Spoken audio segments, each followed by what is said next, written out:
Next slide. We are going to make it more of a habit. Thank you for doing that, Emily. We're going to make it more of a habit to record the meetings. It supports just being able to get our meeting minutes accurate. It also supports in the event that there is something somebody is unable to attend, there's a way for you to participate in the meeting outside of reading the notes, which we also love and encourage you to do. So again, for our TRIO members, if you could put TRIO behind your name as we kind of do some of the breakout groups, we want to make sure that we are kind of spreading you out where we need to, or putting kind of our TRIO members in a space together. So if you need any help renaming yourself, please put that into the chat and somebody can help you do that. And again, I know this is a long time to be together virtually, so please feel free and attend to your needs. On camera if you can, off camera is fine too. If you need to get up, move around, all of the things that you need to do to help facilitate your participation, we welcome you to do that. Okay, next slide, please.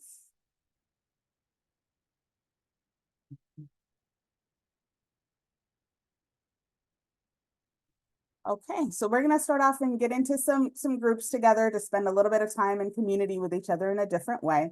So as you are, and I'll set those groups up here in just a minute after I get through of sharing. So I'm gonna put you into some breakout groups, share kind of your name, organization, and then I'm gonna ask that you find something that's not obvious that you all have in common. So no, it can't be that we all, most of us, I think, are in the state of Washington. It can't be that we all support or work in social services. You have the same eye color, so trying to find something beyond what may be obvious for you to do. So we will spend about 10 minutes doing that.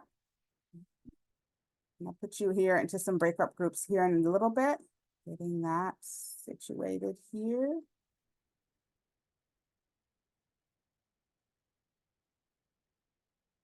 And you should see an invite coming up here in just a minute. Just want to make sure it's random, but I want to make sure we've got a good spread throughout. All right. I'll see you back here in about 10 minutes. You should see an invite to join a room. And again, if you're unable to do that, I don't think we have anybody who's joining via phone, but if you're unable to get in or connected, please. And I will broadcast the instructions. I assume as I cut and paste that. Okay. Oh, I'm trying to cut from the screen that I'm looking at as opposed to my own deck.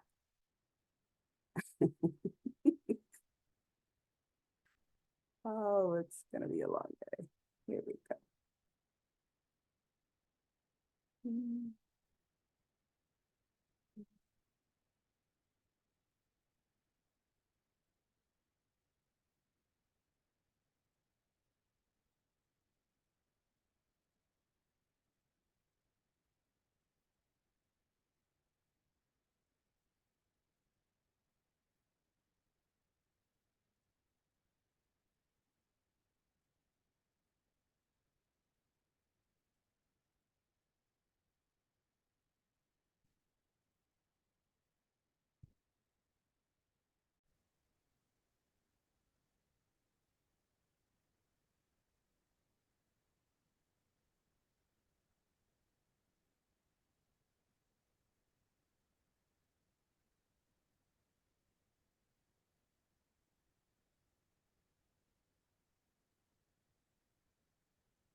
Welcome back.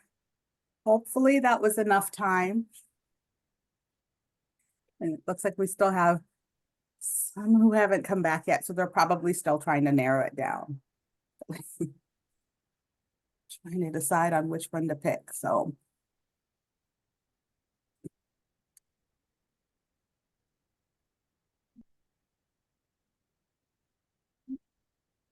Welcome back, welcome back.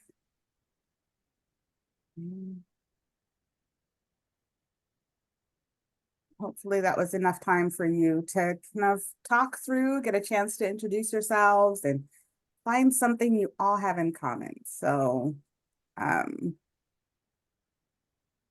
if we could just spend a couple of minutes before we transition to one of our kind of main topics, if you could just share of what you were able to come up with, and if it was more than one or one.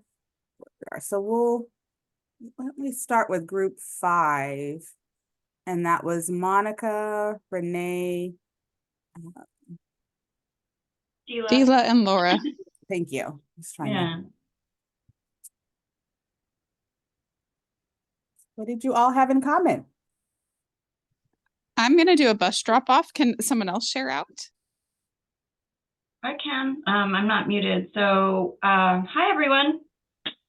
I'm Dila Pereira. For those of you who don't know me, I've been on a leave for 6 months. So, if you haven't seen me in a while, that's why. We determined that all of us are transplants.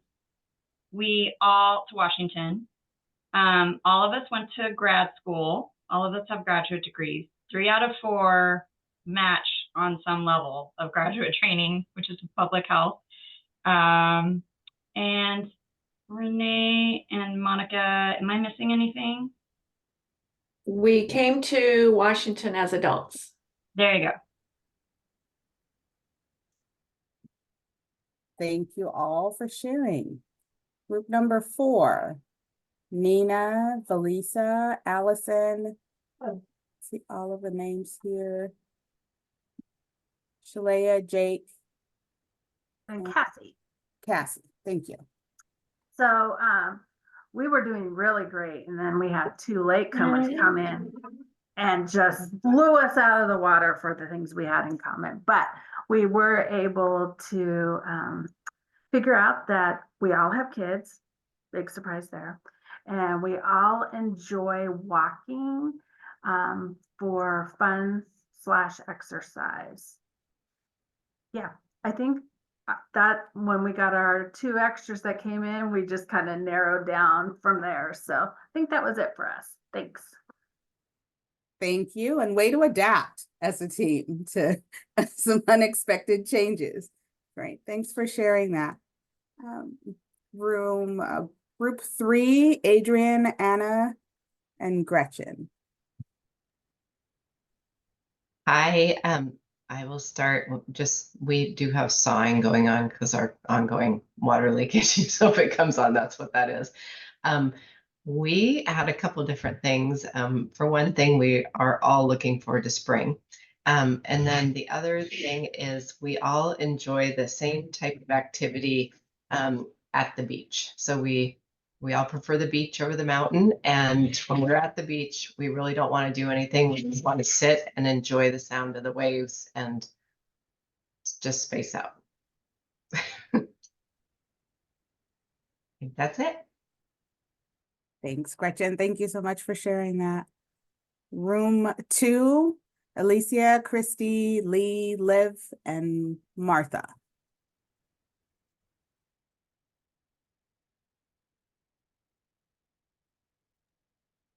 Started. We all have a connection, help me out team, to fiber arts. So some of us with more committed time periods, some with episodic engagement with fiber arts, some with extreme expertise. But it was really fun because we ended up kind of like talking about projects that we were interested in, whether it was a pot holder that you created with your child, or it was really complex quilts. Lee has one behind her. Anyways, it was really fun to talk through that. Thanks for sharing that, Liv. And our final room, Jill, Marilyn, and Trissa. And Ashley. Oh. We really didn't come to anything. Like, we talked about a variety of topics. We got there with 3 things pretty frequent, like 3 people, but like although I do think we talked about all the shows that we like to to stream and restream. And so I would say that that's one thing that we all like to stream and restream shows as kind of like background stuff when we're doing other things. So for Marilyn, it was like while she's working out. And for Ashley, she wrote her dissertation with listening to Harry Potter in the background. And for me, I like to craft and do other things when I have shows in the background, like things that you already know. So you're not required to watch them actively. So that was, we talked about a wide variety of things. And I think that was the closest thing we came to where we all had that in common. Well, thanks so much for sharing that, Trissa. This was an opportunity for us to get to know each other a little bit better, and thanks for sharing. I'm also feeling a little bit of a, HVAC talent show coming up with some of the things that I heard today. So who knows? That may be something we do hear a little bit later. But again, thank you so much for sharing and spending some time together. And we'll transition to our one of the two topics we're going to dive into today. So I am going to turn this over to Ashley. And Soraya or Emily, if you could share the PowerPoint, that would be great. And Ashley, you are on. Thank you.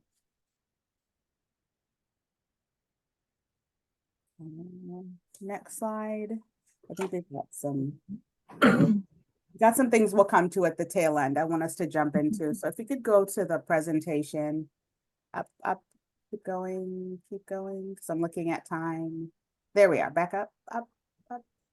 Oh, there we go. Right there is great. That's Awesome. good. Thank you. Thank you. Hi, everyone. I'm Ashley Beck. I'm with DOH. I'm our supervising epidemiologist with our team there. And I'm here today, and I'm going to talk a little bit about some of our fiscal year 23 data that we've kind of just gone through, and talk about some of the kind of takeaways, and we'll go through kind of some of the people served and different things like that, and then some of our aligned measures and things like that as well. And so I'll go through some different data points, and feel free to pop questions in the chat. Martha's going to kind of keep an eye on the chat and let me know if there's any questions kind of as we go, and then we'll have time for some discussion at the end. All right, just to kind of start us out, over state fiscal year 23, we served 2,999 families, which I love this number, and it makes me wonder if we had one more too. It's kind of a fun number to end the year on. We served 3,015 children, 41,116 home visits, and around 15,000 encounters. And just overall, the numbers of families increased by about 200. There were about 500 more children than state fiscal year 22. We also saw increases in the number of home visits and decreases slightly in the number of encounters. And so overall about encounters, this is one just note about the decrease in encounters is that could potentially be due to changes in people tracking encounters as well. So that's not necessarily a required tracking piece. So that could also be a reflection of different tracking. All right, we can go to the next slide. All right, so just a quick snapshot of enrollment. Enrollment, just a kind of a reminder, our goals for enrollment are to be around 90% of slots filled each year. What each year represents here is an average of each of the quarterly kind of assessments of enrollment over that kind of year. So each of the 4 quarters is kind of put together. The average is what we're looking at here. This is the wrong color now I'm finding, but the bar is the number of families actively enrolled, the average number of families actively enrolled over the course of the year. The line is actually the percent of slots filled. So out of total slots with that number of families actively enrolled, that's what you see with that orange line. So a couple key things to take from this slide is that our numbers of families actively enrolled have increased and are kind of steadily increasing, since 2020 in kind of that post-pandemic recovery potentially and stuff as well. But an interesting thing to look at here is that this percentage of slots filled has really been pretty stable. So it's hovered somewhere around that 70%, and it's kind of held steady around 70%. So that's just a good reflection that while our numbers are increasing, we're still kind of pretty steady on that percentage. All right, we can go to the next slide. Thank you so much. This slide shows retention. So this shows the percent of families who've kind of been retained at different time periods since enrolling. So the green on the left shows SFY 22, and on the right we have SFY 23. And we see basically over time, these are staying pretty stable in terms of there's not huge differences from year to year, maybe a little bit of a spike in the 6-month retention. Overall, I have kind of just a question about, I guess, something to think about for ourselves is what would we like to see these numbers at? So what are the goals for retention for home visiting? And is that something that we want to see, you know, higher rates of 18-month retention? Is it ideal for families to be involved for a particular amount of time, or just kind of some reflective questions based on this information? And you see the comment, we can share the slides. I'm not sure if someone wants to send them while I'm going through these. Okay. All right, and then just a note from Renee, there was a, expansion between fiscal year 21 and 23 as well. Okay, we can go to the next slide.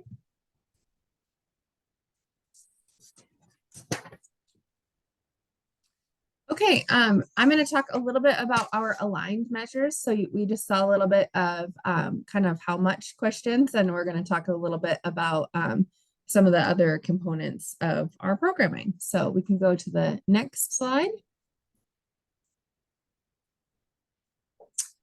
All right, when we talk about aligned measures and these measures that we picked to reflect kind of how well our programs are working, I think it's really important to ground ourselves in who we're doing this for and what our goals and outcomes and results we want to see are. So the populations that we're aiming to serve through home visiting, I'm just going to let you kind of take a peek and absorb this. This is a fun slide that our trio group all put together in kind of a brainstorming meeting. So this is pretty like informal and just kind of comprehensive though of the variety of families that we serve and the different populations that we see through home visiting. So I think it's a good reminder to kind of ground ourselves in that kind of diversity of experience when we start thinking about the results that we're hoping to see. Okay, can we go to the next slide, please? All right, one of the other things we did as a trio is start to kind of brainstorm the results that we want to see through home visiting. So again, our aligned measures are a reflection of these results that we want to see. And there are so many things that we really want to see through home visiting. So I just kind of wanted to show and introduce what our trios kind of come up with when we're engaging in these kind of discussions. So one of the things that we're kind of currently working on is kind of ours, kind of how we're telling the story. We're continuing to evolve how we tell the story of home visiting. And these are the things that we're hoping to see. Okay, and we can go to the next slide. All right, so the aligned measures, I'll share data on the aligned measures. These are 8 performance indicators and kind of systems level outcomes that home visiting programs collect and report for caregivers and children. This is really meant to show the impact of home visiting and kind of support accountability. So these 8 are a subset of that broader kind of brainstorming we just showed of all those potential results that could be seen. And this is just kind of a subset of that. We can go to the next slide, please. All right, so these 8 measures are organized into these 4 different domains. And so you can kind of see the first domain kind of category we have for 4 measures is improved maternal and newborn health. You can see which of our measures fall under that category. Domain 2, we have reduced childhood injuries, abuse, and neglect. So you can see that we use a particular measure around an indicator of potential child maltreatment. We'll talk about that, what specifically that is, and kind of the next slide as well. Domain 3, improve school readiness and achievement. Domain 4, reduce crime or DV. So these are kind of our categories, and you can see the measures that those kind of that we use to indicate results in those areas. All right, and we can go to the next slide. So here is our state fiscal year 23 and 22 performance on each of these 8 aligned measures. And overall, so you can see on the left, we have fiscal year 22, on the right, we have 23. And in the line above each of the bars, the line actually reflects the national average across McVie funded programs. So that's kind of what we call sometimes we call that a threshold, but that's really like a national average for McVie. Okay. So overall, we saw increases or like positive change in each one of these besides well visits. Every one of those other measures besides well visits. Well visits, kind of note, were already above kind of that national average. So a drop there wasn't kind of too concerning for us. Other things here, we remain, so well child, we're above the national average. One thing just to note here is that I've used the language CPS interaction here as, and it's a slight change from how we talk about that formally, which is using the terms child maltreatment is really what the measure and the indicator are supposed to be reflective of. So I'm calling that CPS interaction because really it's a little bit broader. So it can be kind of reports into the CPS system is actually what we talk about. And so that may or may not have been like a founded case. So that's kind of why I've switched some of that language a little bit and just kind of want to call attention there to that, kind of reframing that as CPS interaction for this slide and purpose.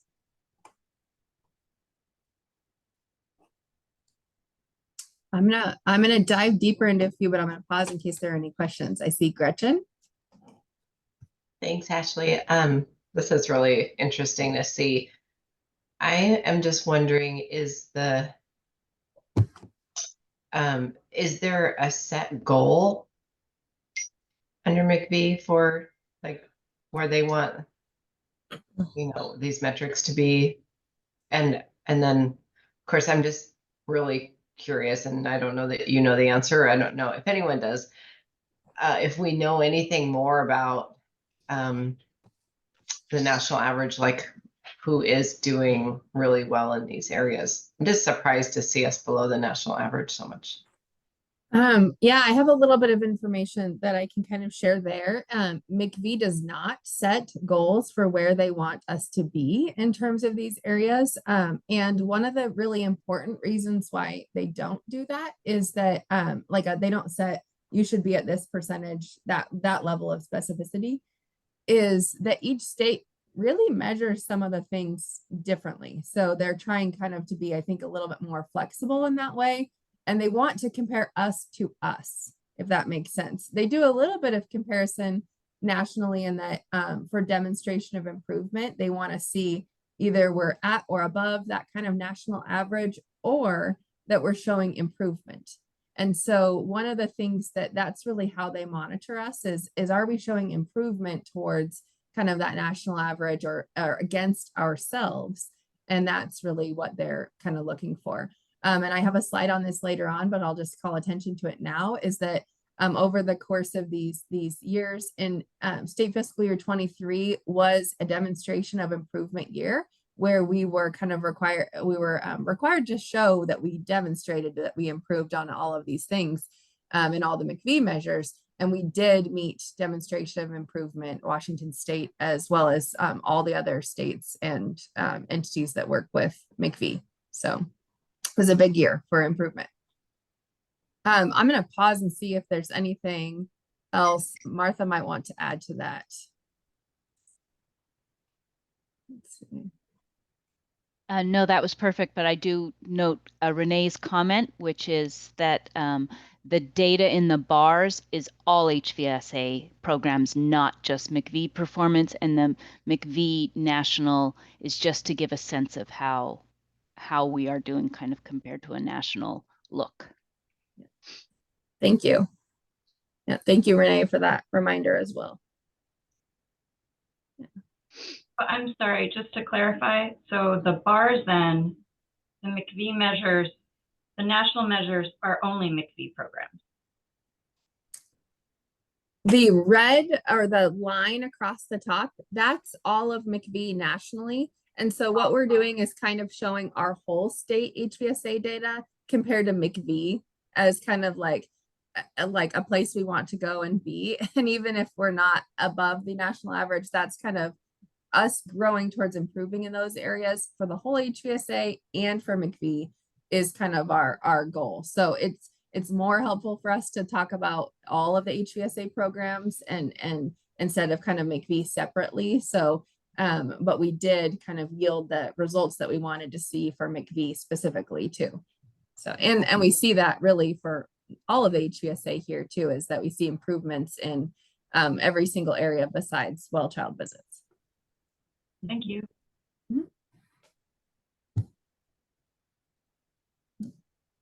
Any other questions before I'll dive a little bit deeper in a couple of the specific measures here.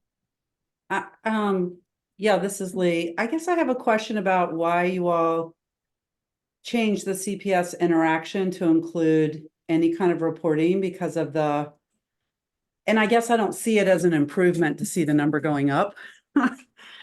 Because of so many unnecessary reporting and then the harm that it can cause even when things are unfounded, you know, how they stay in our system for so long. So I just feel like the CPS bar is, yeah, so I'm just kind of wondering more about that. Yeah, I'm so glad that you asked about that because I didn't put a lot of explanation behind this.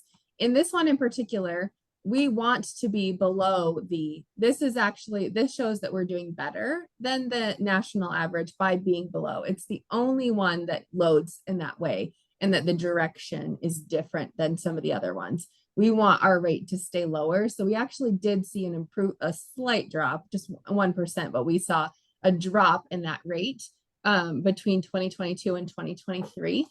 And we actually didn't change how we were measuring that in particular, but I wanted to be very clear about the language here and that there's a lot of reasons behind using kind of that measure that I'm not aware of in particular because I wasn't kind of in this role to make the decisions about some of those things or the data that's available.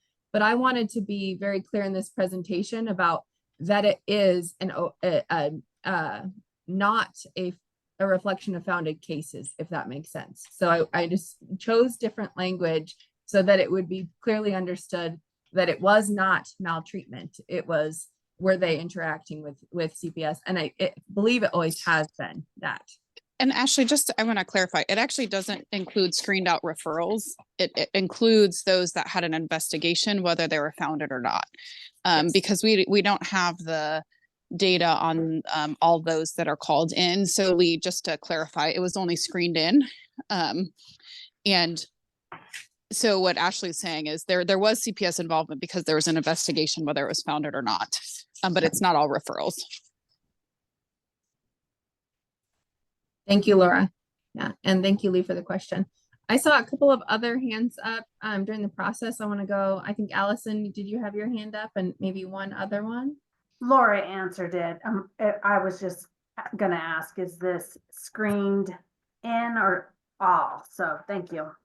Yeah, thank you. All right. Ashley, I had one other thought, which is that Lee may not know that we have the DCYF consent forms signed. So you got, or DOH is checking in with DCYF to see any and all CPS screened in reports. So this isn't that the LIA, maybe Lee wasn't thinking this, but I just wanted to clarify. This is not the LIA making CPS reports. This is just you guys are directly contacting DCYF to see if any reports were done on families who were actively enrolled in home visiting programs. Yeah, thank you for that context. While they were enrolled in home visiting, is the other key there, Trissa. And it is only for those that consented to share their data for this matching purpose.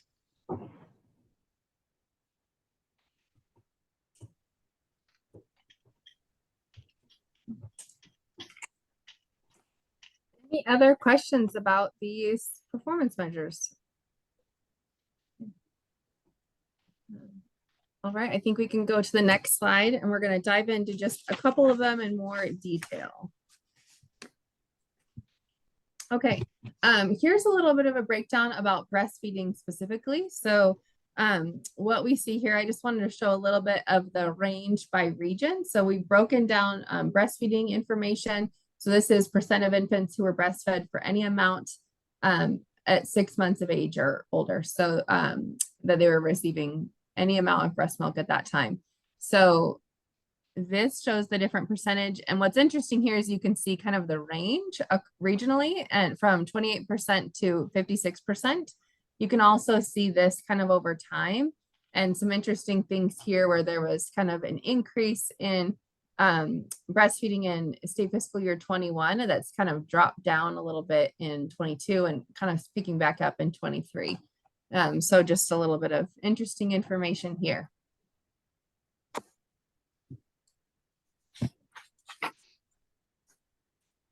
All right, so we can go to the next slide.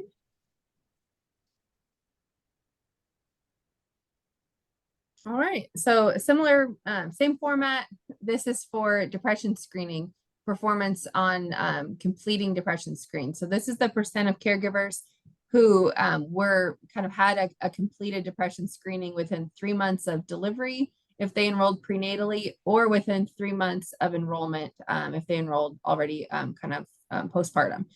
So what we see here is also a pretty big range, and regionally we see 54% to about 73%, and you can kind of see where those differ. Also over time, we've seen kind of a drop down in this and a little bit of it picking back up. And this is interesting to think about some of these screening ones, why we would have seen drops in this around 2020 and 2021. And some of the kind of thought behind this, I'd love to hear kind of, well, I'm curious about if other people have thoughts around this, then I can share kind of our thoughts.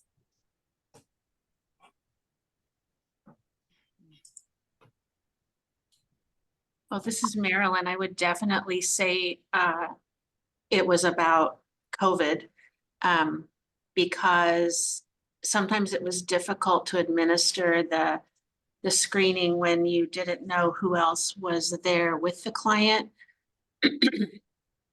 And or the client wasn't comfortable doing it like over the phone with you. So definitely we noticed a big change once we could go back to in person.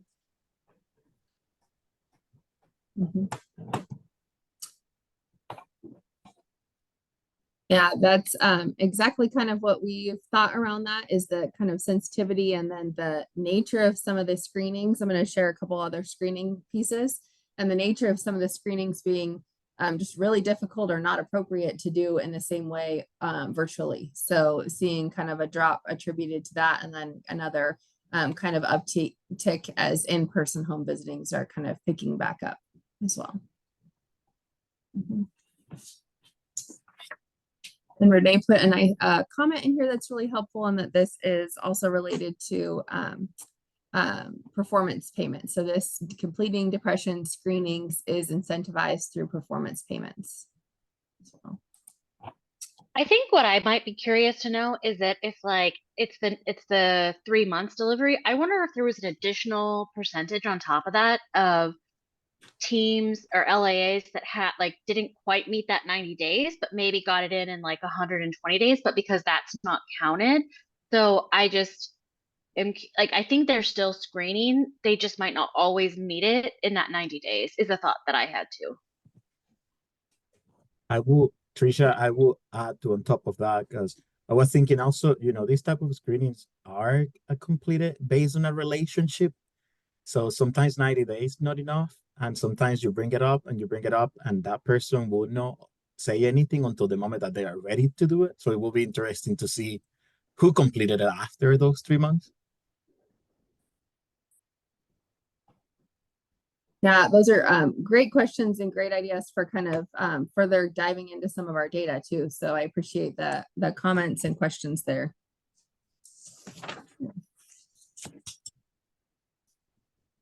All right, can we go to the next slide, please?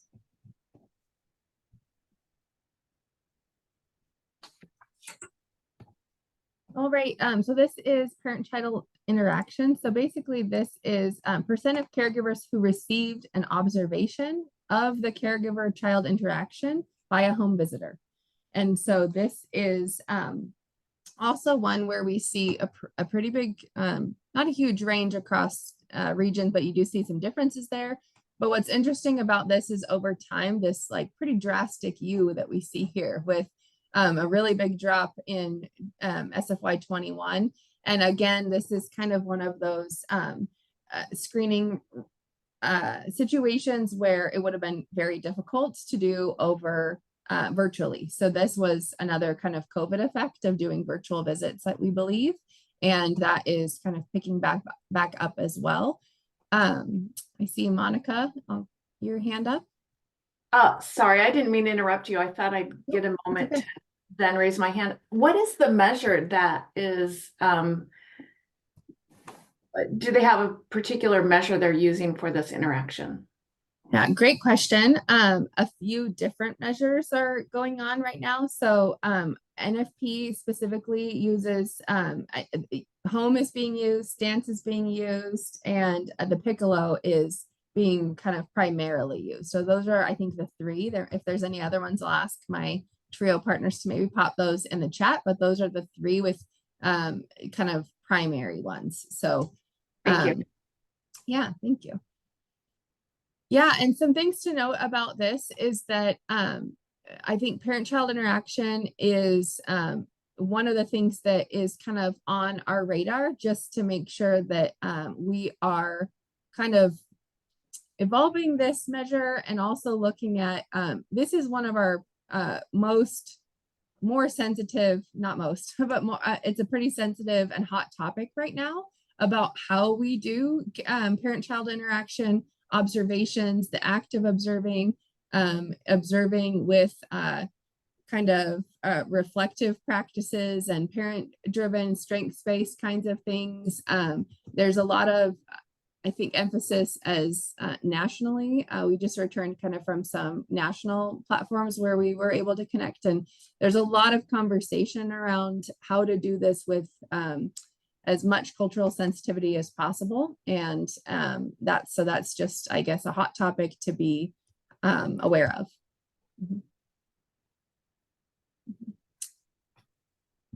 All right, we can go to the next slide. Thank you.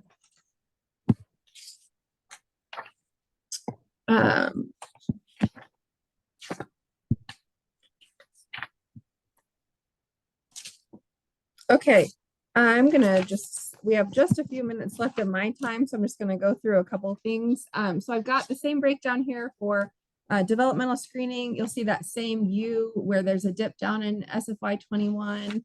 If you go to the next slide, you'll see the same thing for IPV screening here too. So again, kind of some of that COVID factor and reflection there. So those are all just kind of some of those breakdowns, and you can go through the slides in a little bit more detail if you'd like to, but I'll go to the next slide. Actually, you can go to 2 slides forward. And that just talks, there you go. Thank you. A little bit about demonstration of improvement, and these are kind of the guidelines for meeting demonstration of improvement for MCV, and just kind of our announcement that we were able to meet that, and that what that took. So that took improvements in 4 out of 6 of our benchmark areas for at least 1/3 of the measures within those benchmark areas. So it's a pretty robust effort to kind of be having a pulse on how all of those McVie measures are doing and making sure that we see the improvements that we need to across the board, which our state did. So just a little celebration moment for that. That is all the information that I'm going to present today. So I think we probably have time for a couple questions.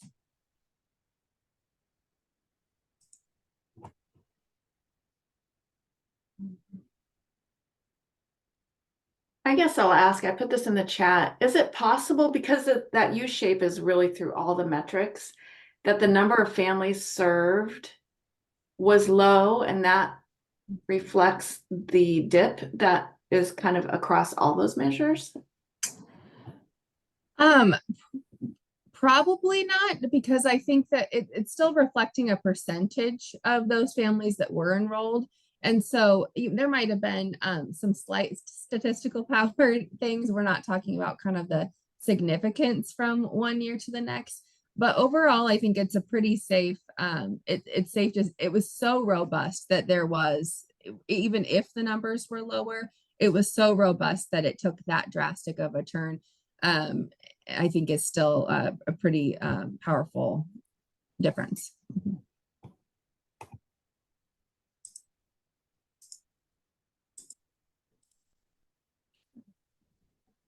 I said this in the chat, but you know, my program is funded for, at that time was funded for about 200 families, and we didn't do a single parent-child interaction in funding year 21 because we used the home inventory and it wasn't normed for virtual, and all of our visits that year were virtual. And I would add on top of that that DCYF suspended it, the expectation, because of that very reason.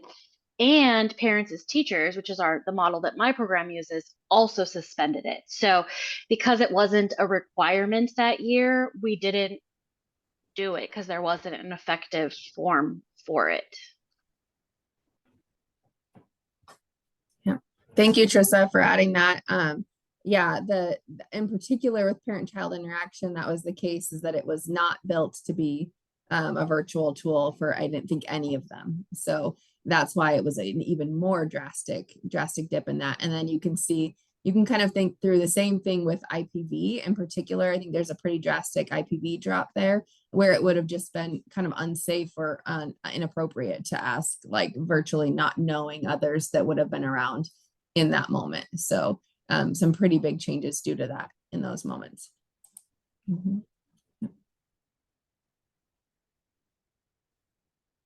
All right. Thank you all so much for the great questions and just for letting me walk through all this with you today. That's all for me. Oh, Monica, I see your hand. No, it was a clap. Sorry. Oh, thanks. Nope. Thank you for I'll this. take it. This is really interesting, and I appreciate the work. Thank you. Echoing thank yous, Ashley. This is a great opportunity to just be able to check in on kind of how we're doing as an HVSA, where things are going well, where we may need to kind of think about doing things differently. So our hope is to continue to share data with you in this way to help kind of guide where we're going, to show you kind of what's happening with the HVSA, and to help kind of facilitate some of the questions or responses or feedback that we'll be seeking from you, and providing some context for you to be able to draw on when we come to some of those questions or some of those needs or some of those polls. Again, the PowerPoint will be part of the packet. Thank you so much for putting it into the chat as well, Martha, but it'll be part of the complete HVAC and a packet of information you'll receive after today. And if you have questions as you're thumbing through that, or if things are coming up, please feel free to reach out, because I know it's a lot of information kind of sit with, and as you're kind of looking through this later and things are coming up for you, we want to be sure to be responsive to any questions that you have. Okay. So next slide, please. So we're going to take a little bit of a shift to the questions. One more, please. So here's our small but mighty team within DOH. And again, this information will be there, and Ashley would be the person to reach out to with any questions about what you heard today, or Martha. right, next slide.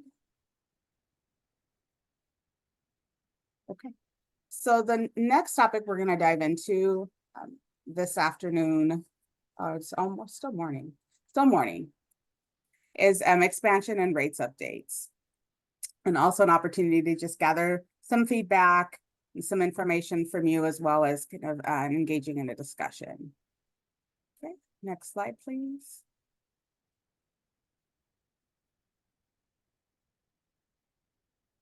One more.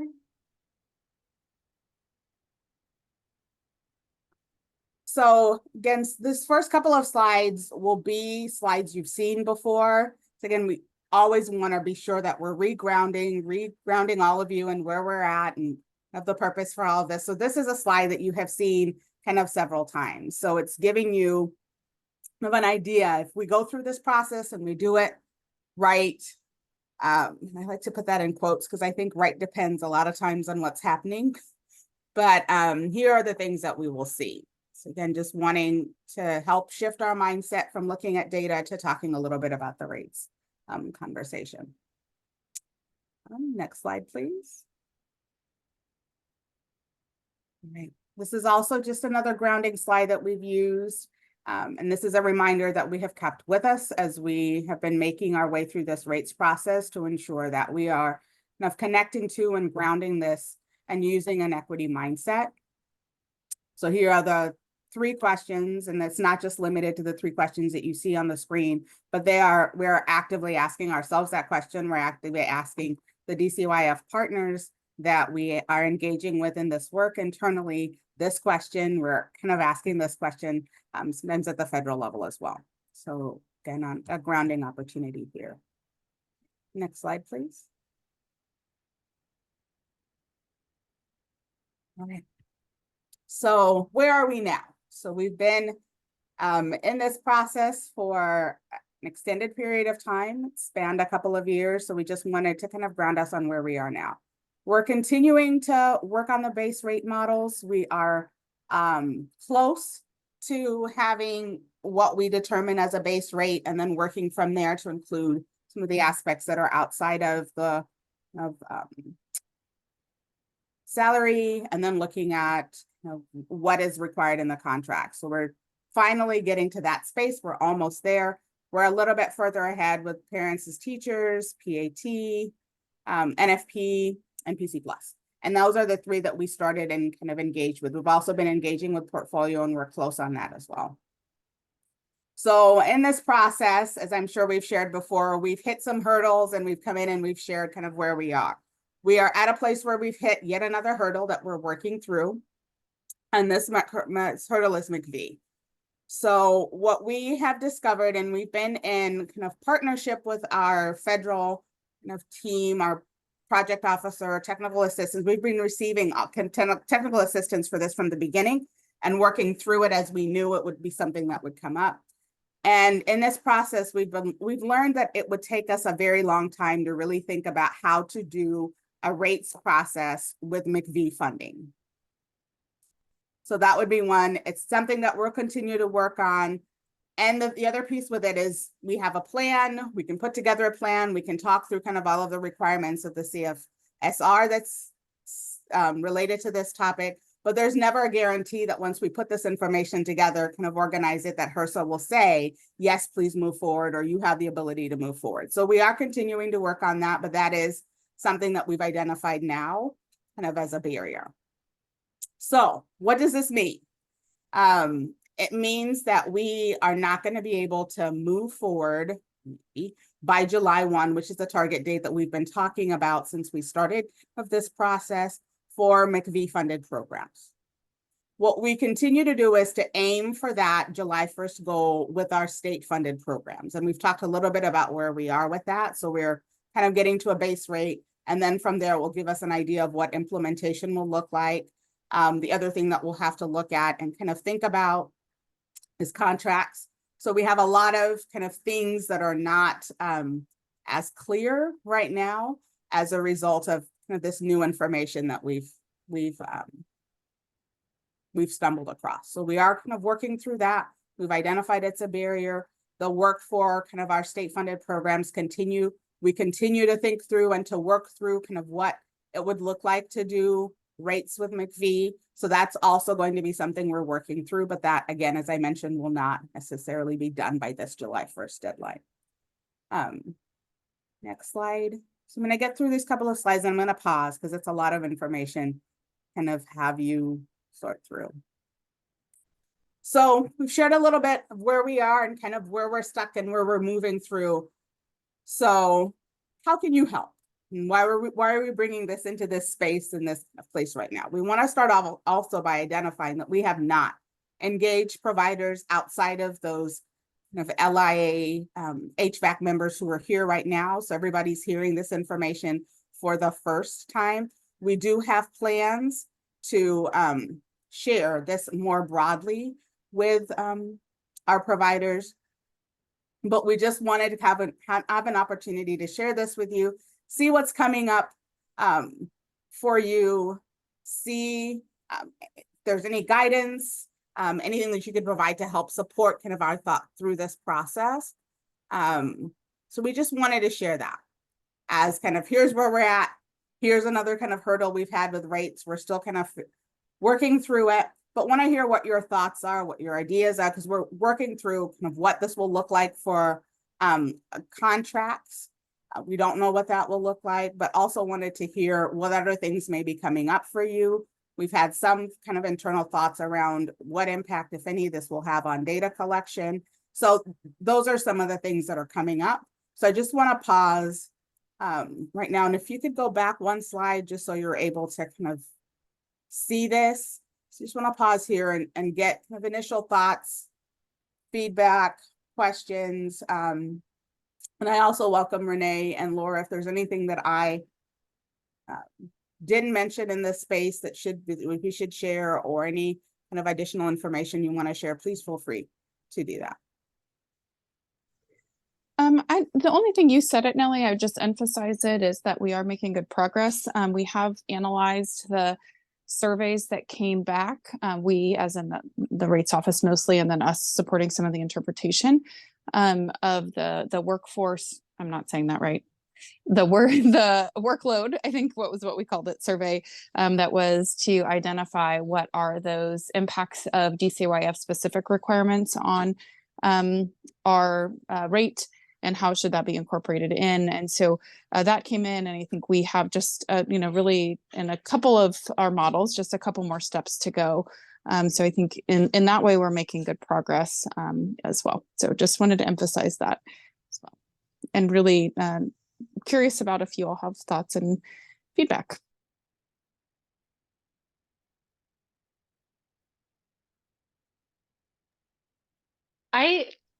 As a LAA leader for a McVie funded program, I am very disappointed to hear this.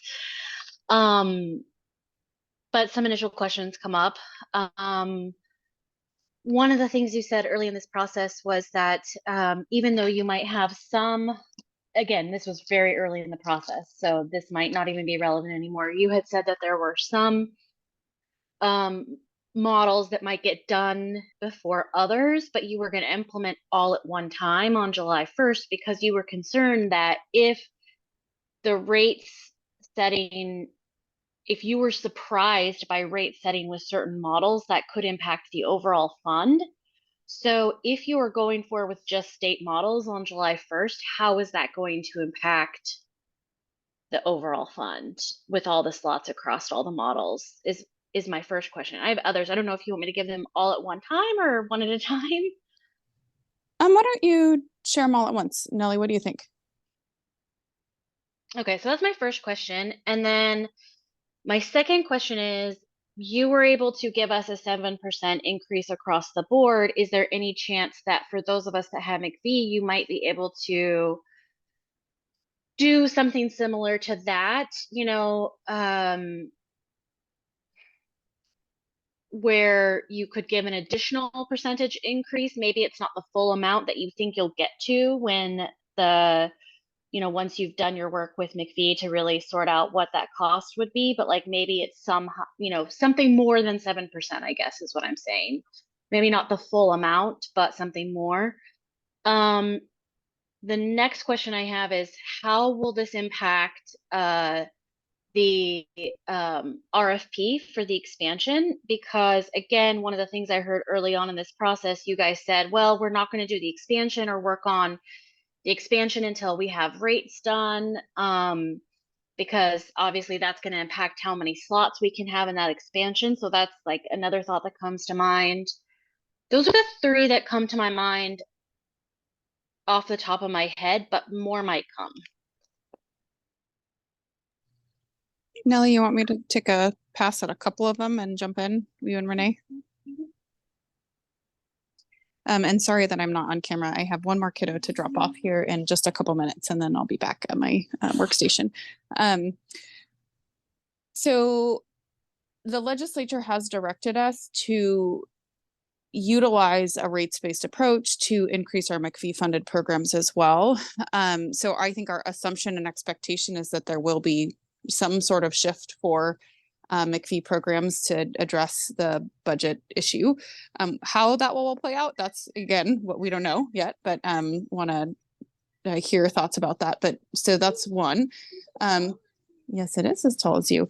I think we're assuming that well, you'll hear in just a few minutes about expansion and our initial thoughts about that. And we're trying to work concurrently on building as much out as we can at this point for that.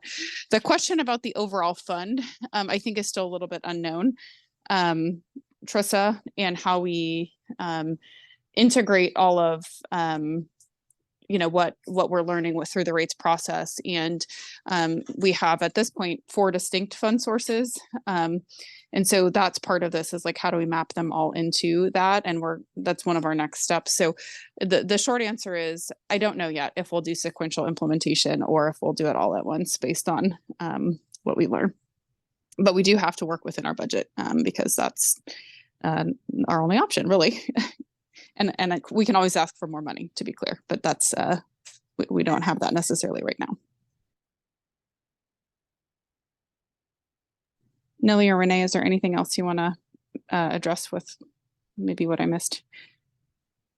And I just want to say that, you know, anything we talk about here, like, this is really quite evolving, and leadership has been highly involved in our project, and I think is also trying to grapple with what this means. And so our opportunity to check in with you all is very timely, which is partly why we haven't shared it with providers as we're moving into, you know, getting a rate and then discovering some of these things and really wanting to hear a little bit now, and then again from providers more broadly as we move to next steps.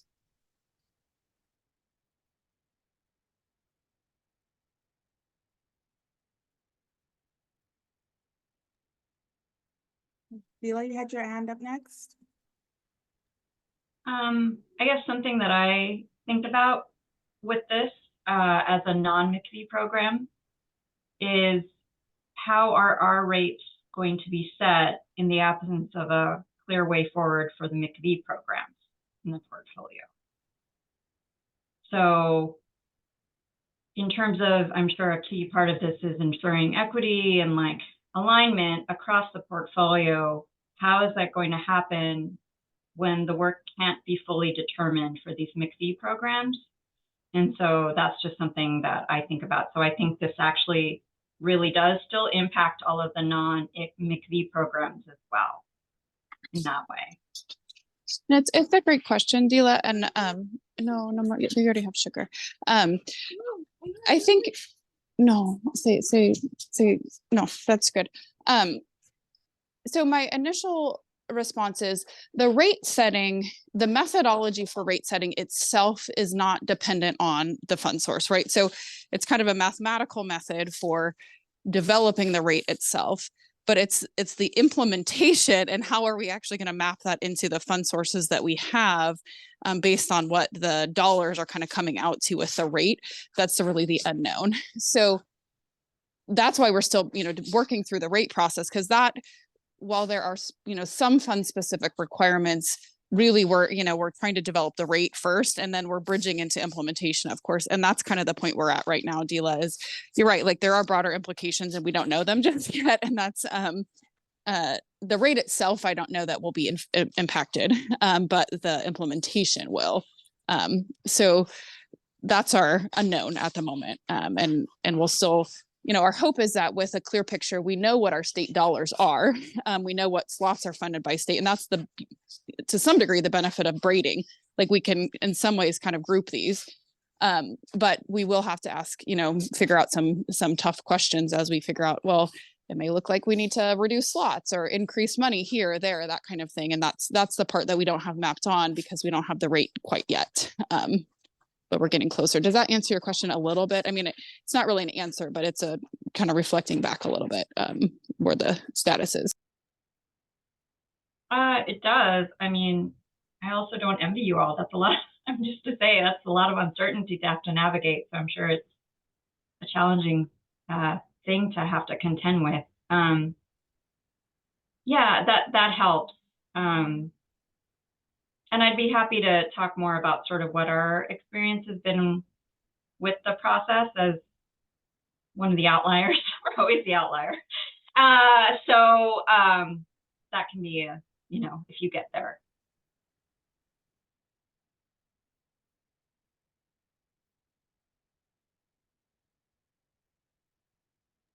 Thanks, Dylan. We definitely want to take you up on being able to hear your feedback about the process. So thank you for offering that. Alicia and then Gretchen. So as one of the agencies that has many funding streams, the idea of implementing it separately terrifies me. Because I mean, our fiscal department is already one of the most complicated places of any nonprofit agency I've ever had the opportunity to work with. And the amount of braiding that we do both within the DCYF funding streams and the programs that we have for funding that's outside of DCYF that braids into the whole system as well. Implementing some in a rate setting and some continuing in the current contract model feels really like, oh my gosh. And maybe it won't be that scary once you guys have a system and it won't be hard to do. Also knowing that I'm a big fan of rate setting and a big fan of getting this done. And I know the programs that we have that have rates function really simply and smoothly. So I'd hate to see it pushed out further, but I'd be curious what other agencies that hold multiple funding streams, how they feel about the idea of implementing it together or separately.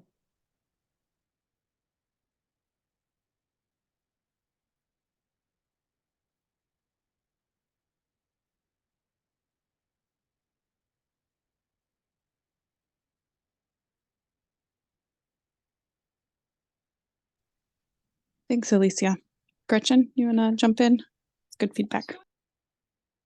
Yeah, thank you. Actually, just to piggyback on what Alicia said, that was my question or concern too, is just what that looked like with having it come in two separate ways, just because we do also have multiple funding sources. You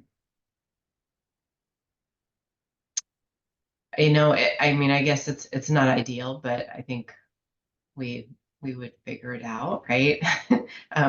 If that's just the way it needs to go. So, I mean, that was my main question, but I think that got answered, is what that looked like. And the only other thought I had is just, I know as this process kind of goes along, we do different like meetings or activities like the survey and whatnot. One of my concerns is will there be opportunities for programs to meet with DCYF staff and the individuals doing the rate setting to talk through some of this, you know, before something is set and it comes back and like, this is what it is. And, you know, if it still leaves a gap for programs, like what that looks like or what it means. So I guess just like, are there more opportunities for conversations still moving forward would be my question for different programs.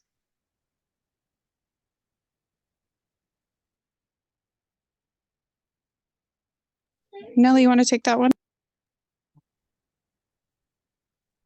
Yes, there'll be an opportunity for there to be more of discussion. I think this is kind of the initial, here's where we are, and we're wondering kind of what do we do next? What does it mean? I think internally there's still some decisions that need to be made about next steps. I think up until a conversation we had with HRSA probably about a week ago, I think there was still this idea or thought that we would be able to move forward with McVie. So I think internally we're all just like, okay, how do we do this? What does this look like? How many different places will this kind of impact? And how do we move forward at the same time that we're looking at some of what we need to for McVie? I think what we've also identified is we needed to kind of restructure the way that we have been funding anyway. This was not a kind of ideally the way that we wanted to kind of move forward with it. So what opportunities could we use from the work that's been done to help us move forward? So I know that's the other piece that we're looking at and thinking about, but yes, there will be additional opportunities for there to be conversations about impacts. Again, as we've talked about, we don't know what we're going to be doing in regards to contracts. So I think that's another internal decision that needs to be made, and that has significant impacts on all of the LIAs that we serve. And then it also has kind of impacts for us internally as well as we think about kind of what management of contracts could look like. So I hope that that helps to answer a little bit of that. If that helps, Gretchen. All right, Marilyn. Yeah, thanks. So I would agree with what's been said with Alicia, that to have a different parts of your program funded differently, like I really, that's hard to get my head around and wondering what the impact of that would be. So, what would that look like in developing a budget? All of that. So just agree with that statement. And I guess the other thing that I'm concerned about is how would that impact the implementation of our program? Like it's not. So if we move forward with the state funded programs, but we don't with McVie, does that mean that we may have to, are we going to have to cut FTEs in certain areas? Like what would the impact be? I don't feel like that's very clear. And I feel like right now, if I'm just being really honest as an LIA, like we're moving forward in working together to work this out. We're continuing to enroll clients and follow up on the commitment we made to our community and to the people, to the families that we're serving. And so I'm concerned, like it's approaching, it's the middle of February. July 1 is going to be here soon.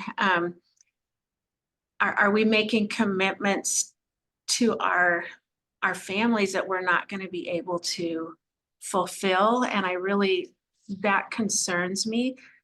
And I know that you don't have all the answers to that. I think being honest with the LAAs as soon as possible would be really helpful. But I'm concerned about how this would impact. Is it going to impact how we're implementing in our communities?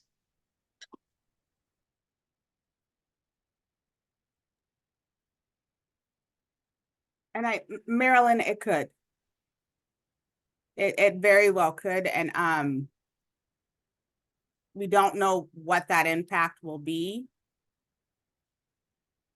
And we're committed to the best of our ability to lessen whatever that impact will be. Also committed to being very open and honest and transparent with LIAs about where we are, what we know, what we don't know,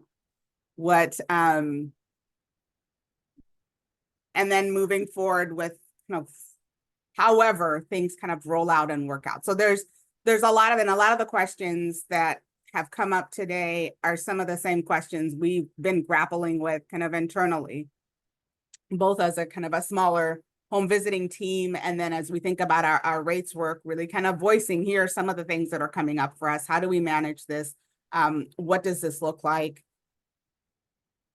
I know there's our leadership is meeting next week to really think about so what does this mean? How do we move forward with this? How is that structured? And I think somebody a little bit earlier brought up, like, how does this impact expansion? Because again, we were thinking we needed to have this rates process hopefully completed before we thought about expansion. And here we are at a place where it's not going to be as put together as we were hoping before we head in that direction. And then the amount of money that's allocated for expansion. So all these things are things that we're kind of looking at and thinking about. So I'm finding a little bit of comfort in the space that we are kind of thinking together and have some of the same aligned questions and some of the same aligned concerns about how we move forward with this. I think we've also internally acknowledged that it would really be difficult to figure out how to manage two different funding streams that are managed a little bit different. So all these things we are looking at, thinking about, and are hoping that jointly with LIAs and internally we can head in a direction that makes the most sense and works within the parameters that we have. Gretchen? Thanks. I thought of something I forgot to say before. In regards to the expansion piece, and I don't remember how all of it breaks down. I guess for whatever it's worth, like, I am in total support of expansion. I am a big advocate for getting more services to families, but I think I would advocate more right now for sustaining programs. And I think there's many LIAs that for years have been filling in the gaps somehow, and it's getting harder and harder to do that. And you hear about sites that are at risk of closing. And so, while yes, I am so supportive of expansion because I know there's a great need, I just really want to advocate for sustaining programs that are already in place, and in a way that they can keep staff and they can thrive, and we can improve our outcomes compared to the national MCV numbers. So, but all of that takes having good morale, retention of staff, and be able to, fund programs in whole. Thanks. Thanks for that, Gretchen. I just want to echo that, Gretchen. There's so much work and commitment and passion and love that goes into training up and retaining home visitors, and also to enrolling and then keeping a family in home visiting.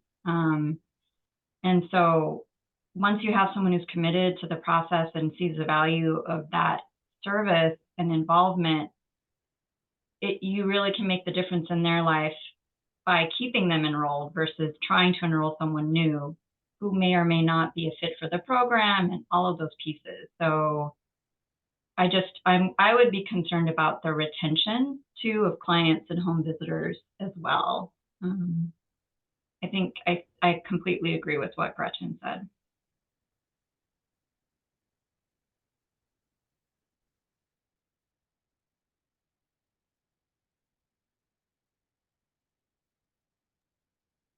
I put something in there.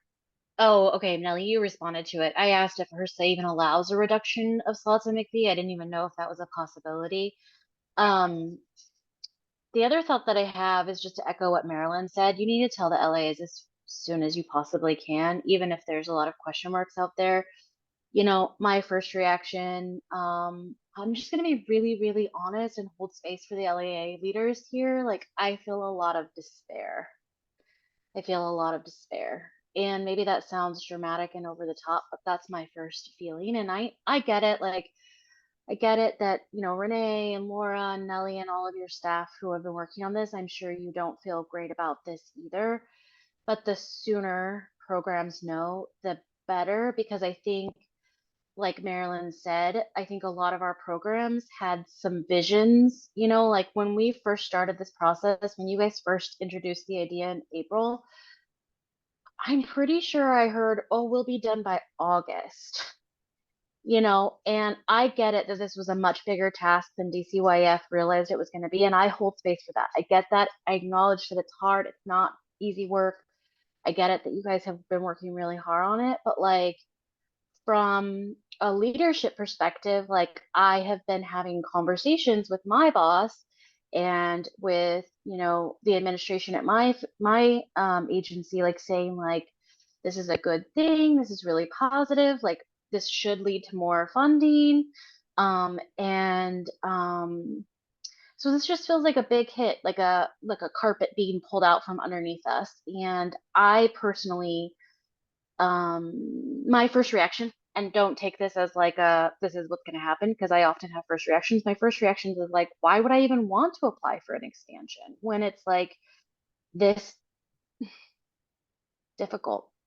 You know, why would I want to take the risk of hiring more staff and making my life more complicated, making my staff's life more complicated, as Gretchen and Marilyn said, you know, just really thinking about the staff that we currently have, that we've invested our hearts and souls into, and like, what if this impacts FTE? So I am not feeling great about this, and I'm not directing that at any one person at DCYF. I recognize that you guys are probably feeling pretty upset about it as well, but I would say people need to know as soon as humanly possible.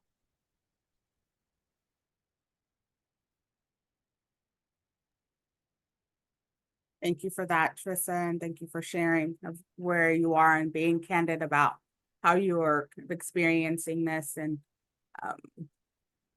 we will definitely work to get this information out as soon as possible, because we acknowledge the huge impact that this and in general, and then not necessarily having kind of answers right now, will have on LIAs as they're thinking about what this means and kind of internally within your own agency and all of those pieces. So really do appreciate of how candid and open and thoughtful you have all been with your responses with this information. Go ahead, Laura. Yeah, thanks. And I agree, Nellie. I was also going to suggest a pivot, Nellie, for the next section for the expansion conversation. But I think what I don't want to mitigate or minimize what you shared or what anyone had shared. So I want to start with that. So I'm aware that what I might say might have that impact, even though that's not my intent. To be very clear, our goal is to still increase the costs, the budgets, the rates, whatever it may be, to address the reality that you all are facing. And that's what we're grappling with now. So what's the implementation? What do we do in order to support that aim that we all share? And I think we can reasonably expect for that to happen to some degree in the short term. And I just, we don't know exactly how it's going to look, or if it'll be in phases or things like that. So just want to share that. And also want to set expectations, because with it being legislative session and next week being a short week, there is a good chance that a message won't go out until the following week about this, because leaders are meeting next week as well so just want to share that. In order to get things out, we have many, many, many eyes on them. And so just, to be clear that we hope to get it out as soon as possible, and know that there are many hands that it may pass through. What I was wondering, Nellie, as for next step, this is both for Renee and Nellie, because we're going to, the goal was to talk about expansion next, because we, like we said, are concurrently trying to set, you know, what is this expansion going to look like, and kind of set the parameters or priorities for what that looks like.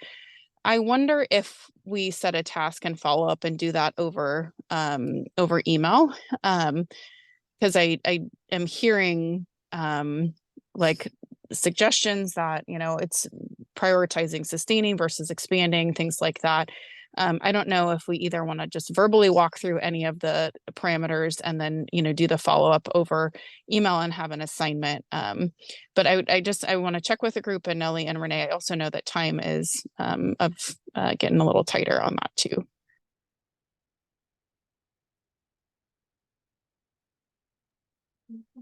Thanks for that, Laura. Perfect timing, getting ready to just kind of pivot and think through the rest of the time that we have together.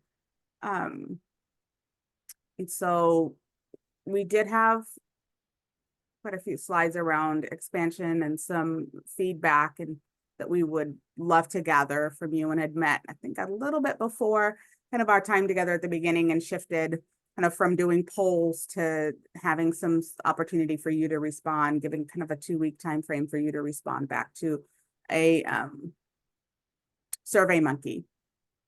So I think, Renee, if we could spend some time going through kind of what will end up being kind of on the polls itself. Specifically, there'll be a lot of information that will come up in the slides. It's information that we've already kind of shared with you with our previous conversations around expansion.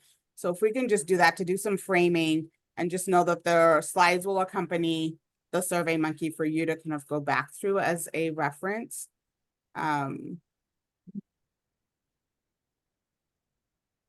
So yeah. No. No, yeah, thanks, Nellie. And I guess I really appreciate some of the more recent comments in this conversation, because I mean, we're going to have to pivot, but we're going to pivot within kind of the setting or context of the reality that you all just shared. And the first reality, I think, was beautifully articulated by Dila around how much you said there's a lot of work, commitment, and love that goes into training our home visitors and also in serving families. And we know that. And I know that's 100% across the whole field. So that's kind of one of the contexts in which we sit. And I think we all benefit at the state even of working with all of you, because we feel that love.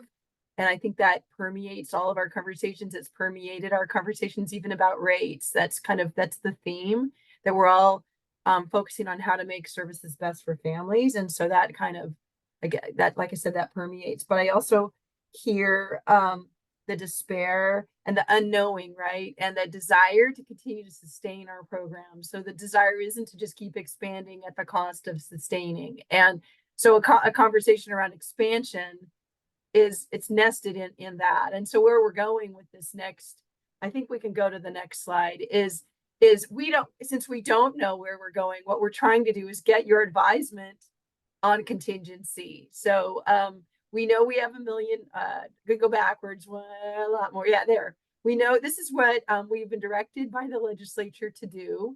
We're still working internally with what that actually means in context with where we're going with rates and how we're funding programs with rates. So this, I mean, potentially could change. We don't know. So what I'm trying to do is say, this is, based on this, if all things were good and all things were fine in all those other realms, where would we go? I don't think we're going to go blindly in this direction without some of those other things being figured out. So I'm asking you to kind of hold some of those concerns, knowing we're also holding those concerns, and not blindly moving forward with this without kind of connecting it to all of that.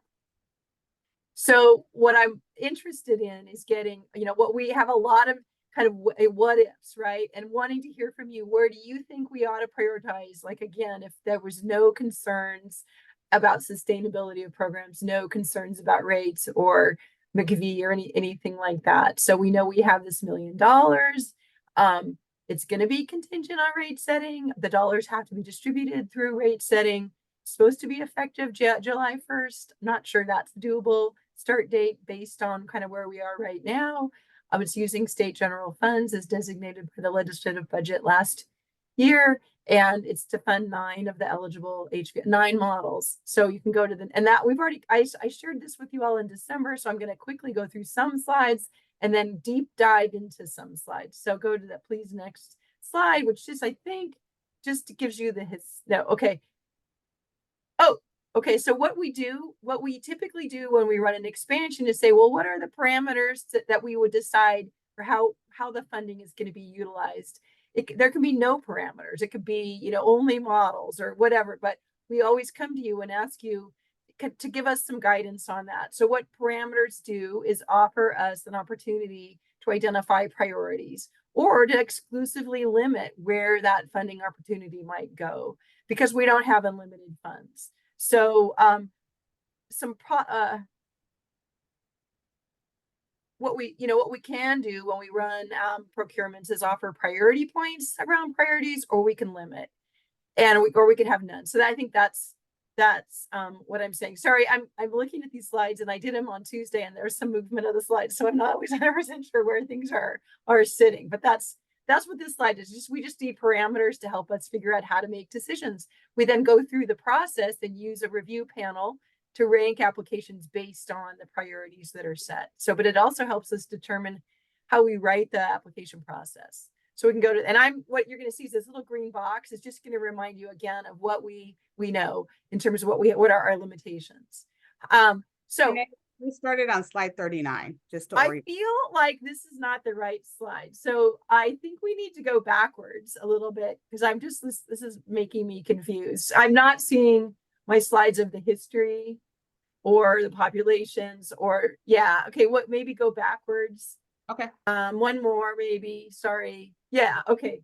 This is what I thought. Okay. So this just shows you again, I went through this in a little more detail at our last HVAC meeting. So I apologize if you're new to this. I'm not going to go through it today. It just shows you the last 5 expansion and last 5 procurements. So you can see kind of how much money we had available, what the priorities were that were established. So essentially that middle big column is the parameters, and then the right column is what resulted, who got funded, and it's really obviously super high level. So that's kind of what we've done. And then the next slide shows you what I'm going to deep dive in, and which is really what we want to talk about. Oh, it's not. Okay, and this is the priority populations I'm sorry, this is a terrible presentation. This is what are in legislation. These are our priority populations, though this is typically generically who our home visiting services are trying to support. So it's a broad group of folks. And I'm not, again, going to list all of those, but you'll have these to look at in the future so that you can know. Renee, can you tell us what the difference in the colors mean? Just so you can see it. There's no difference. It was just so that you can say, oh, that's first one, second one. It was visual. So, because there's a lot of them. Then the next, so you can see, though, there's a broad array of families with different contextual experiences. It would include some just different characteristics. Let's go on to the next slide, this is where I wanted to deep dive. And so these are areas where we often set parameters. We look at where, are we going to set aside dollars for programs that are just starting up, or are we just going to do expansion? We can set aside by types of model. In the past, we've said we're going to set aside 25% of our funds to go towards a non-PAT NFP model. But you see here, we actually fund 5 different evidence-based models and 4 promising practices or research-based models. So those are, and like I said, I'm going to go into each one of these kind of rows independently, but those are some areas where we can look at how to do parameters. We can use some kind of data-informed method to assign priority populations. Sometimes that's based on our home visiting needs assessment. In the past, we've prioritized immigrant refugees, American Indian Alaska Natives, Hispanic populations, and Black African populations, because they've been identified through needs assessment as they would benefit a lot more for home visiting based on certain circumstances that they're experiencing and some data that we see showing up on risk factors. We've also been able to layer that over Medicaid births and availability of home visiting slots to identify school locales that might benefit also, have a higher benefit basically of home visiting. So that's looking at how much are these communities saturated with home visiting and who could benefit from that. So, and then there's other things. So again, I'm trying to just create kind of a map for you of what we could do. Let's go to the next slide, which is probably why I was confused, because I think it was the intro slide. But I'm not sure. Yeah, so this is just a reminder again of what our parameters are. So then we can go to the next slide. So I'm going to try to do this quickly because I know there's other people want to use the time. So going to the next slide, we're going to talk about installation stage. And we're going to ask you through a Survey Monkey to kind of tell us, what do you think about these options? Is this important? Do you care? Do you not care? Where do you think we ought to go? So that's kind of why I'm doing this. So if you could go to the next slide. Oh, I already did this slide. I did this at the beginning, so I can go to the next slide. So the first one of the parameters, okay, backwards one. Installation stage. So again, where do programs fit? Do we want to only offer programs that are expanding, an opportunity to expand more, which would be again of those 9 models? Or do we want to offer opportunities for brand new programming to start up? And the only point on here is that right now we have some exploration work happening in Southwest Washington with Klickitat and Skamania County around whether or not home visiting is a good fit for those communities. So that's happening kind of concurrent to this year. But then if we think about expansion, we can limit it to only HVSA funded programs or all programs across Washington State who are implementing one of the 9 models. So that's, again, installation stage is just where they sit in terms of their phase of implementation. I'm going to take a breath in case there's any questions about implementation stage or implementation stage. It shouldn't say installation. And then we'll go to the next possible parameter. But again, as you're thinking about this, go, this is not of interest to me, or yes, I strongly believe we need to offer some of this $1 million towards a brand new startup program, or I believe we should only offer it to HVSA, or no, I strongly believe that we should offer it to everyone who's implementing home visiting of one of those 9 models. So just be thinking about that when you go to do your voting. When we Renee, how many do you have any sense of how many LIAs there are that implement those 9 models who are not currently funded by the HVSA, just out of curiosity? Well, I have a sense, but I think our home visiting scan probably details that a lot more. I think we fund all but one of NFP programs in the state. I believe that with PAT, there's a lot. I'm not sure how many, Cassie might know. We fund quite a few of the PAT programs, but there are a strong number of others. Early Head Start is significantly more funded outside of the HVSA. So is child parent psychotherapy. So you're getting a sense that of our smaller programs that we fund, STEEP, there's only one. Open Arms Outreach Doula is only one that I know of. I know there's a desire to expand these. So anyway, that's where we sit. Let's go to the next one, because I think that might relate to I don't know. This was just, we had a smaller expansion several years ago that was, I think, only $500,000. And so because of the amount of the time that we had to implement the expansion, we chose to just limit it to HVSA, and we used performance metrics on that. So this is one option is limit it to HVSA. We can't limit it to performance metrics if it's outside of HVSA, because we have no way of understanding other performance metrics. The data just isn't there to provide that level of parity across applicants. So that's, are you interested in seeing that we expand beyond HVSA just with this dollars or not? And then if so, performance metrics. So you have a question, Erica? Yes, a couple things. First off, I'm in the middle of legislative session. I'm supposed to provide a legislative update, and I need to run back to the Capitol. So I just wanted to do a quick time check. So I was asked to provide a legislative update at 11:50. That's a Nelly question.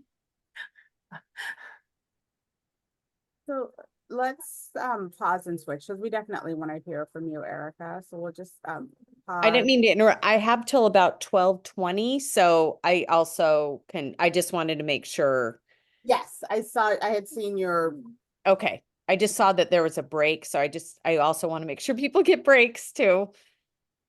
So, Renee, if you could wrap up by noon, that'd be great. A little bit before if you could, but by noon definitely would be great. Okay, I will try to speed it up. So, so that's that's performance. And then let's go, the next slide just shows you current array of home visiting, because this is to tee up the next slide. So you can see where our investment currently is. We have 39 NFP PAT programs.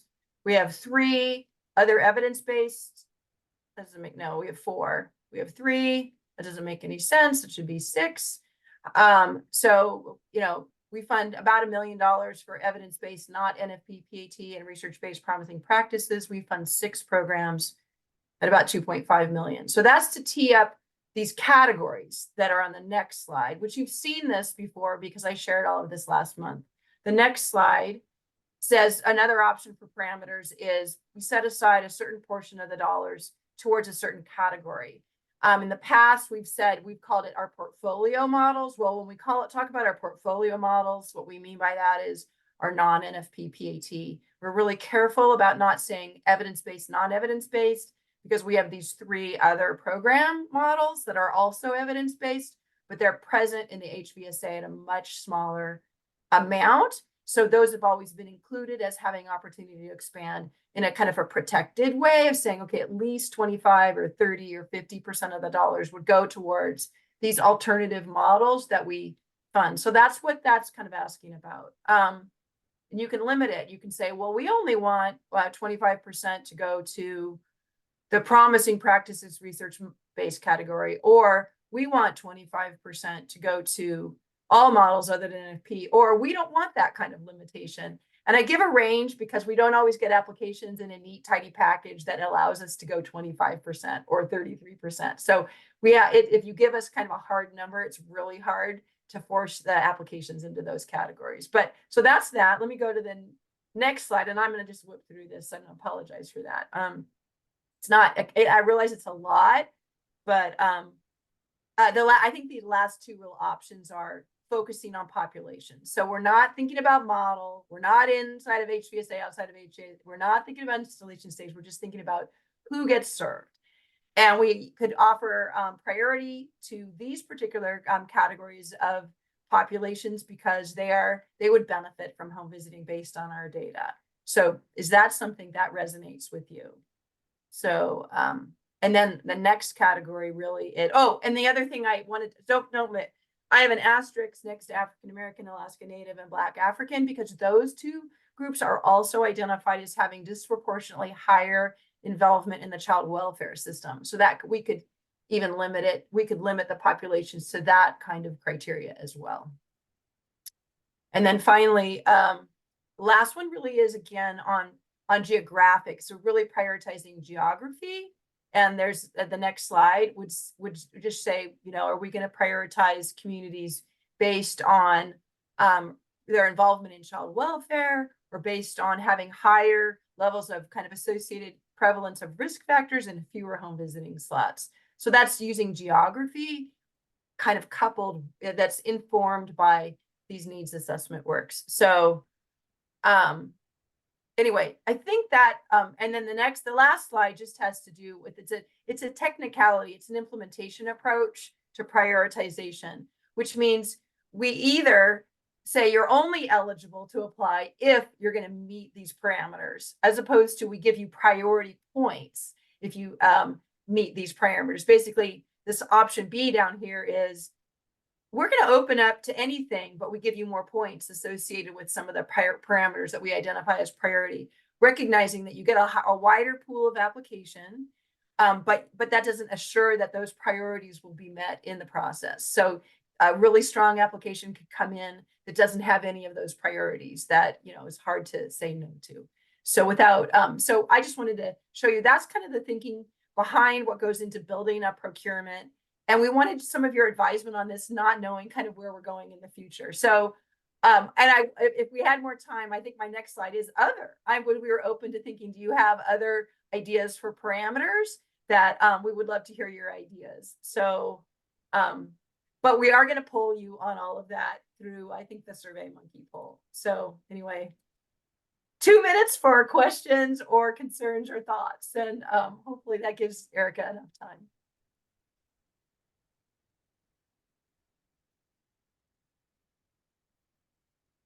Oh, you know what? If you go to the next slide, it has a summary of all the parameters. And that's one of the things we were going to ask you deeply about each one in our poll, but then say which ones rise to the top for you. But this is kind of what I just talked about. So,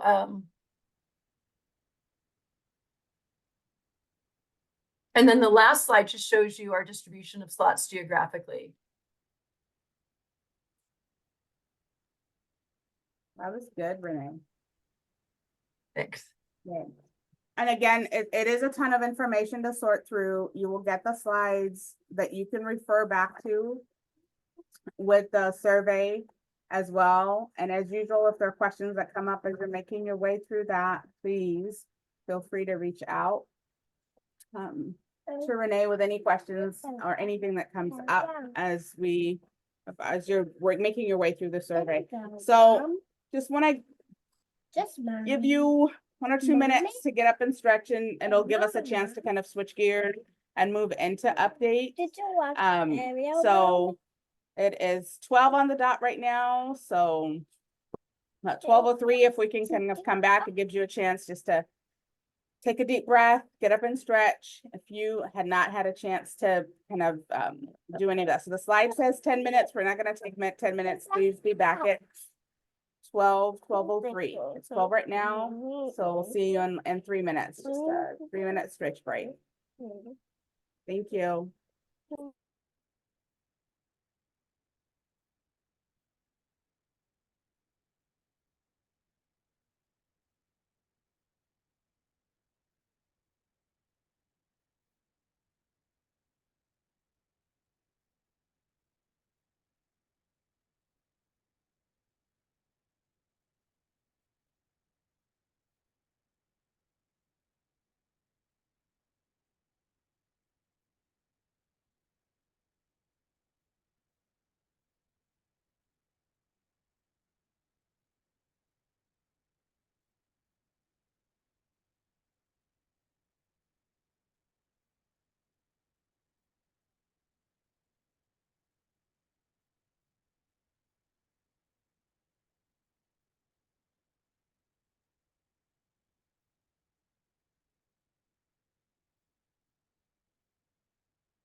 Right, it is 12:03. We can start transitioning back. That will be great. And you can just let me know that you're back by either a thumbs up or some emoji that you want to use, or turning your cameras back on.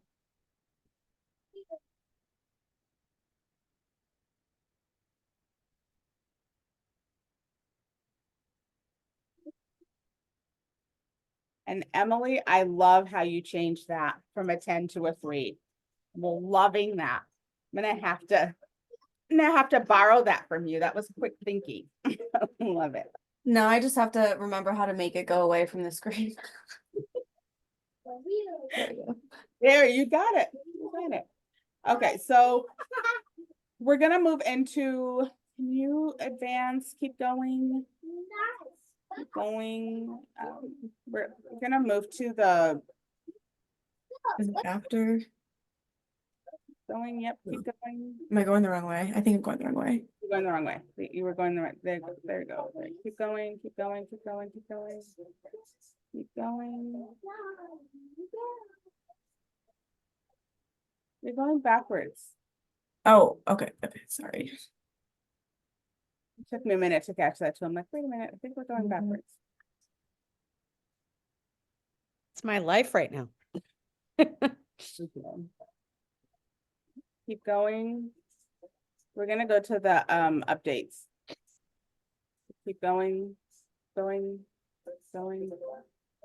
Yep. So, and then one more slide. There we go. Sorry about that. You're good, you're good. We're all adjusting. And all right, so Erica, and I think, I'm not sure if Stephanie's, Erica and Stephanie, you are on. Gonna transition to updates, and then we'll go back and do the subcommittee pieces right before we wrap up for lunch. Great. Thank you, Nellie. And Stephanie is joining. The way that my Zoom is set up, I can't see her lovely. Oh, there she is. So Stephanie and I are going to tag team this, and I'm going to give a big thank you for the accommodation of the schedule, which is not mine. I'm at the mercy of all the people across the street. And as you probably noted, it is snowed down here in Olympia, and which turned to like this lovely cement formation. So it's been really a lot of fun maneuvering around down here this morning. So Stephanie and I talked, and we're going to give a quick update about just generally what's going on in Olympia, not about the snow, but about the legislature, and then home visiting specifically. And then of course, we'd love to answer any questions. So let's go high level, and then we'll dive into home visiting. But we are on day 39, I believe. Today's Thursday, if memory serves, of a 60-day short and fast legislative session. Oh boy, is it short and it is fast. We just recently had our House of Origin cutoff on Tuesday, and we are knee deep in policy committees. So where the opposite bodies are reviewing bills that were passed by the other chamber. Yesterday, we received the state's revenue forecast, which I'll give you a little brief update on that. The Senate capital budget came out this morning, and the legislature here works 7 days a week, including federal holidays. I note that because this Sunday at 4 o'clock, we will get the Senate operating budget. And then on Monday, we will get the the House operating and capital budgets. So much for these federal holidays. And I know when I was growing up, we never did anything on a Sunday, much less get official state business. But that is the nature of the game here in Olympia. So we will have a sense of what are in the supplemental budgets next week. I did want to flag one other piece. On Friday, which is tomorrow, I think, the caseload forecasts will come out. So the revenue reports tell us how much money's in the bank, if you will, to spend. And then the caseload forecasts talk about what are some of the required expenditures. So that's like, what are the K-12 forecasts? Where are we at with Medicaid, prison populations, et cetera. So I'm a little bit of a Debbie Downer of late, as some of my teammates at Start Early and Stephanie can attest, because things are A little tight financially, and there are reasons for that. So number one, our state revenues have been slowing, and our revenue is definitely more flat. So while the revenue forecasts are continuing to come in higher than projected, it's just very nominally higher. So it's just a very slight amount of just a 0.2% increase for the current biennium we're in and a 0.3% increase for the upcoming biennium. So not a lot of money. Important to note, though, we have a new state economist, and he presumed continuation of two funding sources that are on the ballot in November for repeal. And that is, of course, the capital gains tax and the Climate Commitment Act. And of course, the capital gains tax funds many important early childhood programs, including home visiting. So we have a lot of uncertainty around our state budget situation, which I think we will see reflected in the budgets that are coming out over the weekend. We saw some of that uncertainty this morning in the Senate capital budget that was released. And while that doesn't directly relate to home visiting, there was an important note included in there, in that there was some sort of an error in the capital gains reporting, and an error that totaled over $200 million. So if you've ever made like an error in your ledger checkbooks, if people still do that, I know I still do. If you might have added wrong or noted a little bit wrong. I certainly, well, I've never had anywhere close to $200 million in my account, but somehow, somewhere that happened. So the state has $200 million less than it thought it did for capital gains. So that's all to say, money's very tight. So that is the theme going into this year. As we're looking at what's up legislatively in terms of priorities, housing, that continues to be a very big priority. Last year was the year of housing. This year too is the year of housing. Behavioral health continues to be a big issue. And this does relate to home visiting. We're hearing and having a lot of conversations around fentanyl, and we'll get to that here in a moment. So that's kind of been a lot of the big context. So we're having those big discussions when there's not a lot of money for investments. We know so much of these issues require money. They require people when we don't have the workforce. So this makes these challenging issues all the more so. So getting directly at home visiting, if I could take a moment and talking about the expansion dollars that Renee was referencing before we came on here. I worked alongside with many of you, and certainly Allison and Mary at DCYF in securing those expansion dollars. I will just note that given the tight fiscal situation, what starts to happen is lawmakers, budget writers can look for funding that isn't being spent. So I would just encourage that maybe not letting perfect get in the way of good in some ways in terms of looking at expansion. These are state general fund dollars. I didn't hear the full rates discussion. I do recognize there are challenges associated with the MCV dollars. These expansion dollars are state general fund, so they would be inclusive of the new increased rates. So that certainly would be a positive, but just recognizing that there will be increased pressure on all funds. So I just wanted to make that note before we get into some of the home visiting items. So talking more about what's on the table for this year, back to the governor's budget that was released in December. As he put out his proposal to address the fentanyl crisis, he laid out a number of strategies designed to together help address some of the challenges facing children and families. So it included things like third-party safety planning, contracted childcare slots, and he included $1.6 million for up to 150 home visiting slots to provide contracted, targeted home visiting for the first time. We've never done targeted and contracted home visiting slots. And in his budget, he threw that out there as a proposal to try and provide a form of support for families experiencing substance use disorder and engaged in the child welfare system. Now, is there the expectation that home visitors would be substance use disorder specialists? Absolutely not. I think the idea was this would be a support, a service that would be scaffolded with other really important supports and services like childcare, like, of course, substance use disorder treatment. So it's one of those added supports and services available to families. Importantly, looking at what do we have if we have kind of this more on-demand type of support. So say a family's exiting treatment, that type of situation where you could offer this as support, and it would again be voluntary. Now, as has been legislation making its way through the legislative process. Right now, there's one bill that's currently active. It's Senate Bill 6109 by Senator Claire Wilson.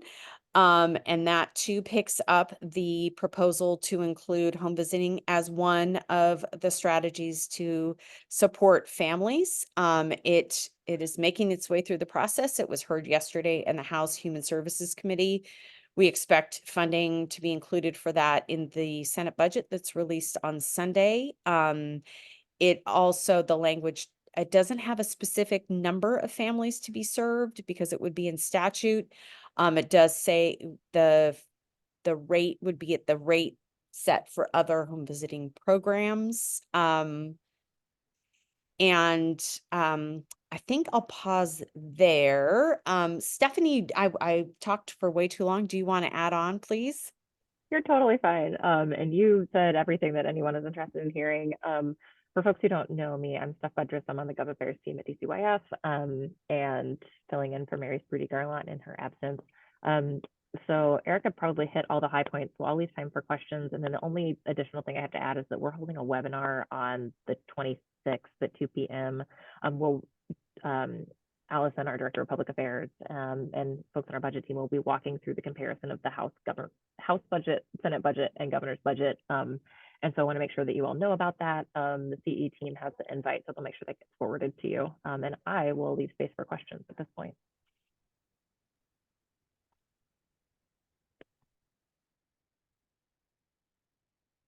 Hi, Gretchen. Hi. It's interesting that you brought up some of this, Erica. A few of us were just talking about this the other day in relation to, I think it was at 6109. There used to be a program many years ago. It was called EIP, and it was funded by the state, and I don't remember the exact parameters, but the nurse we had that did that program worked specifically with families that were involved in drug court or in CPS. So it was a home visiting type of delivery for families that had that connection, I guess.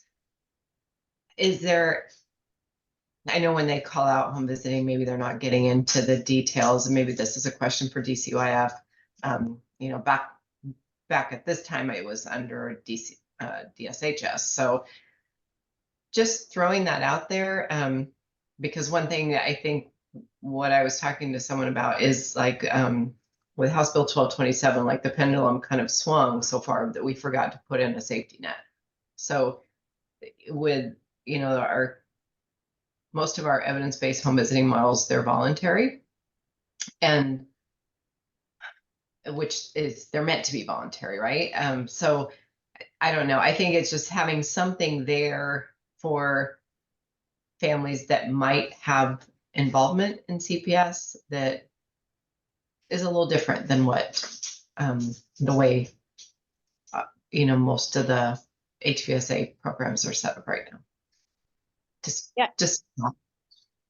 It's interesting, Gretchen. I know that I worked in public health long time ago. And, you know, I think there's been ebbs and flows of public health engagement. There were discussions about bringing in public health. And there was also concern about making the potential to have public health be viewed as an extension of CPS. So there were, as the discussion has been ongoing, at this point, public health is in as part of the third party safety plan. And then, but for this purpose, it is for home visiting purpose, the idea is it would be the home visiting as we know it would be the service. And I should have noted that 6109 has two pieces of the bill. There is the first part, which relates to the removal standards, and that provides the bill, the genesis came from lawmakers that were trying to respond to, well, maybe some say not responding to 1227, others would say they were. But they're talking about adding in language that would give great weight to the lethality of fentanyl. So there's actually a call out to the great weight of the lethality of fentanyl. That is a very controversial section. I will tell you that for Start Early, we do not have a position on that piece. And there's a whole second part of the bill related to services for families. And that is where Start Early has been engaging, because I think that most organizations and individuals would support services being provided to families. Certainly those on this call, I think, would argue providing families with services is beneficial. So that first part related to the removal standards is one it's been very fraught, very emotional, and very challenging. We're all involved trying to navigate it. Erica, just a quick thought, and you probably already know this, but if we're looking at home visiting services as they currently stand, there's absolutely no way that at the current slot per home visitor that I have in my program, for example, and I'm not saying all programs, but that I have in my program, there is absolutely no way that they could do the level of engagement that would be needed to engage these higher risk or higher needs families, especially ones. And I know that from direct experience, having worked with clients who are inpatient at Triumph Treatment Center. We have a couple of mother-child centers here in Yakima that we work with. And those families take so much more time to keep engaged, especially at that transition from inpatient treatment to like treatment housing or something like that. So right now the ratios for my staff is 1 to 20. I can't work with those high needs families at that ratio.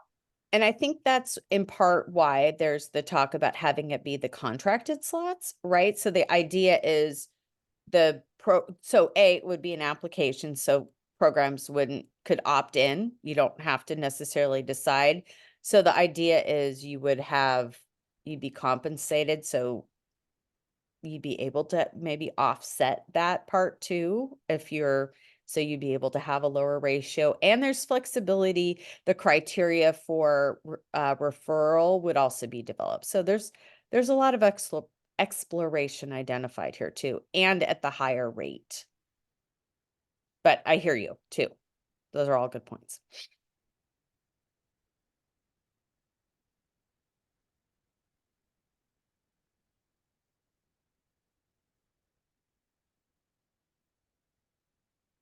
Any other questions? Go slog through the slush. Related to the substance use and home visiting, I would just, along the same lines of what Trissa was saying, I think it would be very helpful for any programs that were doing that to just set aside resources for them to do external referrals, and also get expert clinical help when needed, because there will be things that come up with fentanyl impacted families and children that will be beyond the training of most home visitors, and probably will be very emergent. So in addition to the slots, I think the piece is also there's going to be some need for some extra referrals and medical related support for those families. Excellent suggestion. Absolutely. I think absolutely that there's a case management piece that isn't typically part of home visiting, or at least with those families, it's a much bigger requirement. Oftentimes for families that are that heavily impacted with fentanyl in particular, they're usually involved in both our PCAP program here and our home visiting programs when possible or when it's appropriate. And sometimes those are staggered in and out depending on when the family's, most in need of whatever type of service, so that the people who do case management best do that when that's needed, and the people who do child development and relational experiences do that best when that's most appropriate. So it'd be interesting if those slots are brought in, how it can be acknowledged and funded that there is a tremendous piece of case management and just resource connections, just like I was saying, that that these families really need critically. Absolutely. And I'm not sure if I noted this, but these families will be connected to the child welfare systems, so that it wouldn't be the expectation that I'm hearing you that there would obviously be impacts in the home visiting system, but it wouldn't be that the home visitors would be the only point of contact. That would be one of many, recognizing, but there will be a lot to learn, and this is super helpful. So thank you. Great. I need to hustle, so I can make it over there, but thank you so much. It was great seeing you all. Thanks. Thank you, Erica. Thank you, Stephanie, taking the time to share with us a legislative update.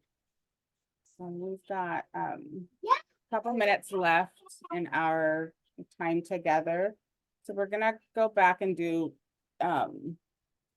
subcommittee updates, and then we'll do our break for lunch. We'll just do a couple of wrap-up things, and then we'll do a break for lunch, and our subcommittee meetings will convene again at 1. So Emily, if we could go back to slide 52. That was. No, that's.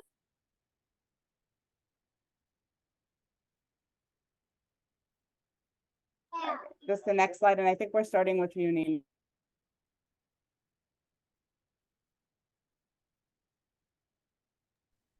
Thank you, Nellie. Good afternoon, everyone. Next slide, please. I'm Nina Evers, the home visiting workforce specialist, by the way, for those of you who might be new on the call. I just wanted to start out by giving a quick update on the training survey, the home visiting training survey that's being developed. And I also just want to share in the context of our earlier conversation and the amount that we're all holding relative to uncertainty.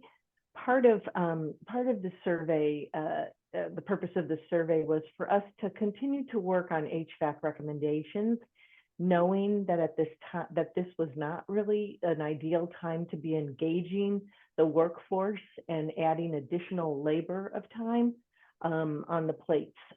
So this is a way for, we are developing a training survey that will be completed, the instrument itself and the protocols for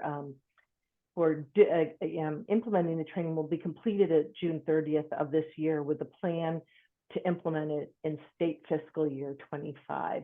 And Butler gave a presentation to this group at the December meeting. Our home visiting workforce subcommittee, or the HVAC workforce subcommittee has met a couple of times and with Butler, and been providing robust feedback on the development of the key constructs of this training survey. And you received this past week, both HVAC members as well as our TRIO members received a survey to help us further refine the key constructs and the content of what this training survey will look like. So even if you're on the workforce subcommittee, you're going to have another opportunity to provide that feedback right now.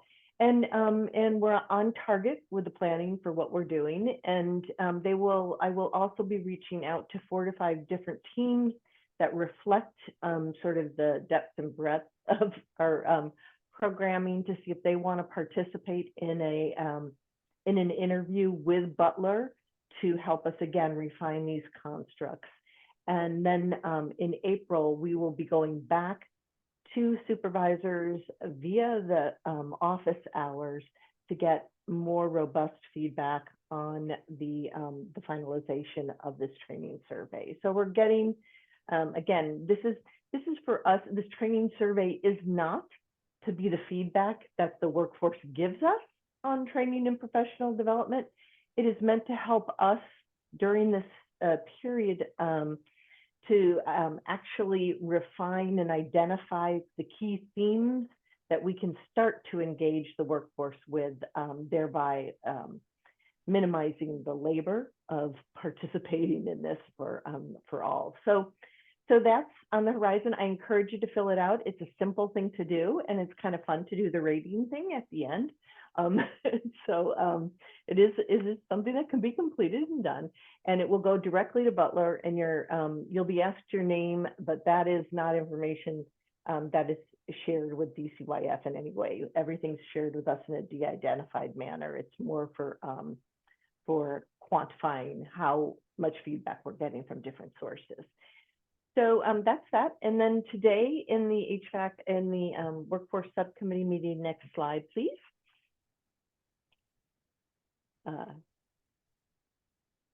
Thank you. We are going to have a brief a conversation about trainer engagement right now, as well as really talking further about cultural match. That seems to be a question that has come up and is in our conversation so far, but just to be thinking about how we are defining cultural match, not just relative to the survey, but thinking about it in that broader context of engagement. And then also thinking about how we are defining home visiting for inclusion in this survey. And we are hoping to do this survey broadly throughout Washington state and starting to quantify, if we have an agreed definition, what those quantities of workforce look like and where they reside.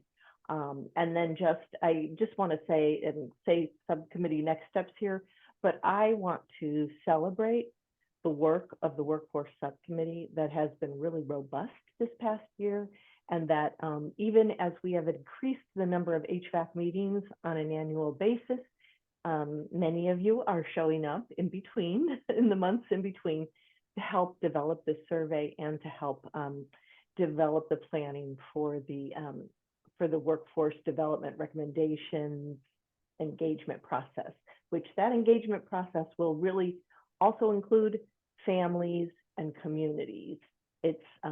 Will be giving us feedback about workforce as well. So that's it. I'll just pause there and see if anybody had any questions, and hopefully you're aware that you received a survey and that you'll go ahead and do it. Take it, because we really would love your feedback. And then I'll do one last shameless plug for our first ever our agency leader fan training that's coming up the end of this month in March. It's a 2-session.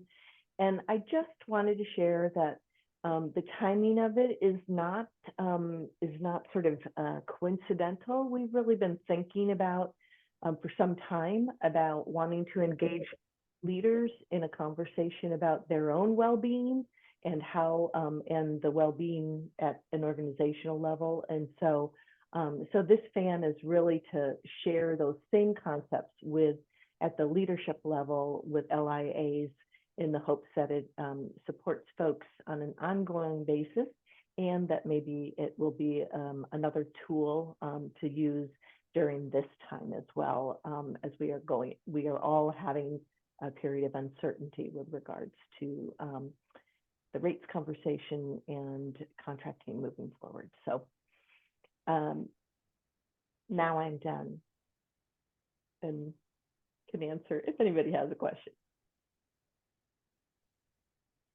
Thanks, Nina. Thank you. Martha and Gretchen? Yes, is there a next slide? Go one Oh, Was there a slide you sent? yes, I thought I sent it. And of course, I needed to see it to remember what I put in it. I think I've got it though. Essentially, it was just a slide saying that in December, what we did was we spent some time kind of looking at progress for the data and data enhancement recommendations. And we looked mostly at our first two recommendations. And today's discussion is a deeper dive into recommendation 2 and really kind of thinking about, let me see, what was I going to say? Thinking about how do we want to make data more available for state level data, more available to decision makers, to advocates, to programs, to agencies. What kind of data is it that policy and program folks would be most interested in, and also think about it from a LIA perspective a bit too. So that's what we're going to be talking about. And I'm done. Got it up there right for your last little bit, Martha. Sorry, I didn't see that in my email. We'll have it added when it goes out. Apologies, Martha and Gretchen, for that. So with that, and I know we've got Adrian and Laura. Is there an update you wanted to provide on the True Cost subcommittee? Well, Adrian, do you want to share anything? No, we canceled our meeting today. Last time we checked in with the group to see about interest, kind of explored FFPSA, Medicaid, and what other some, policy areas that people would be interested in. And the group really decided if there wasn't so much of an update on the rates work, or, that's the primary focus right now, that we would meet in April instead. So we canceled our meeting today and have the 9 to 10 o'clock hour scheduled before our next HVAC meeting. And if we have several folks that are on that are in this group, and then some that are outside. And if you're interested, please let Adrian or myself know, and we can add you to that as well. I think that's it. Adrian, what I missed? No, that's it. Thank you.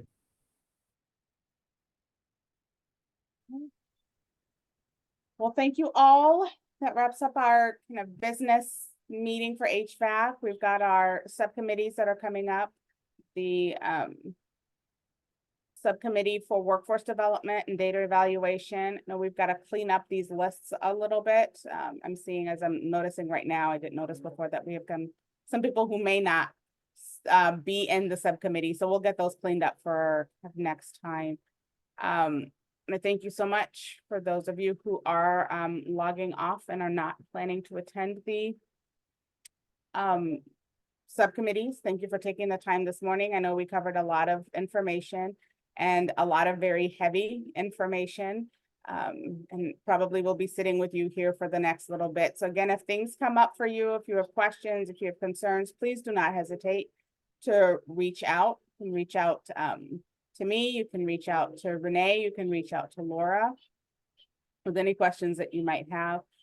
I am going to ask that the information that we have shared here about McVie, if you could keep that confidential for now. We are working on materials and to get that information shared out a little bit more broadly, and things may shift between now and when we get that out here in the next little bit. I think Laura provided kind of us a loose timeline on when we can get that completed, with leadership meeting next week, and next week being a short week. So we're probably looking at least and then in the following week. So at least 2 weeks out from now.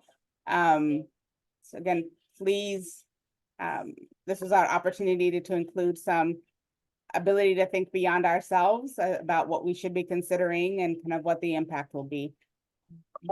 So with that, unless there's any other kind of questions or last minute thoughts, I just, again, thank you for that. And Renee, there'll be a couple of polls that are coming through. There's one that we did not cover today. Thank you for sparking that.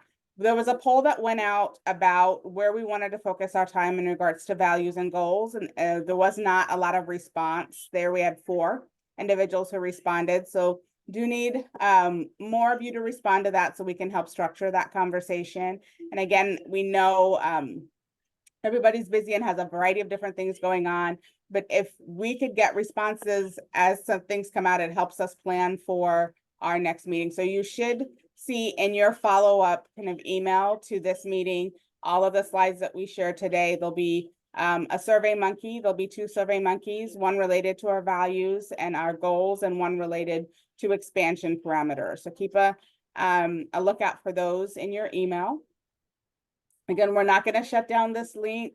I'm going to give you a full entire 30 minutes. So we'll get back together at, it's 12:39 right now. So 9 after, so 1:09. So you get a opportunity to eat your lunch and take a kind of a step away. And then once you kind of log back in, then we'll look at putting, I think it's workforce development that we'll put into a breakout room. Data and evaluation will meet on this main link. So again, if you need to log off, you can use the same link to log back in, and we'll be doing a breakout room and hosting in the main room. So again, thank you so much. Those of you who are battling snow, stay safe. Those of you who's maybe not having lights right now, I'm hoping that's resolved here soon. It was great to see you all and great to spend some time in community with you this morning, and we will connect again in April. For those of you I will not see until then, and for some of you I know we'll connect between now and April. Thank you all so much.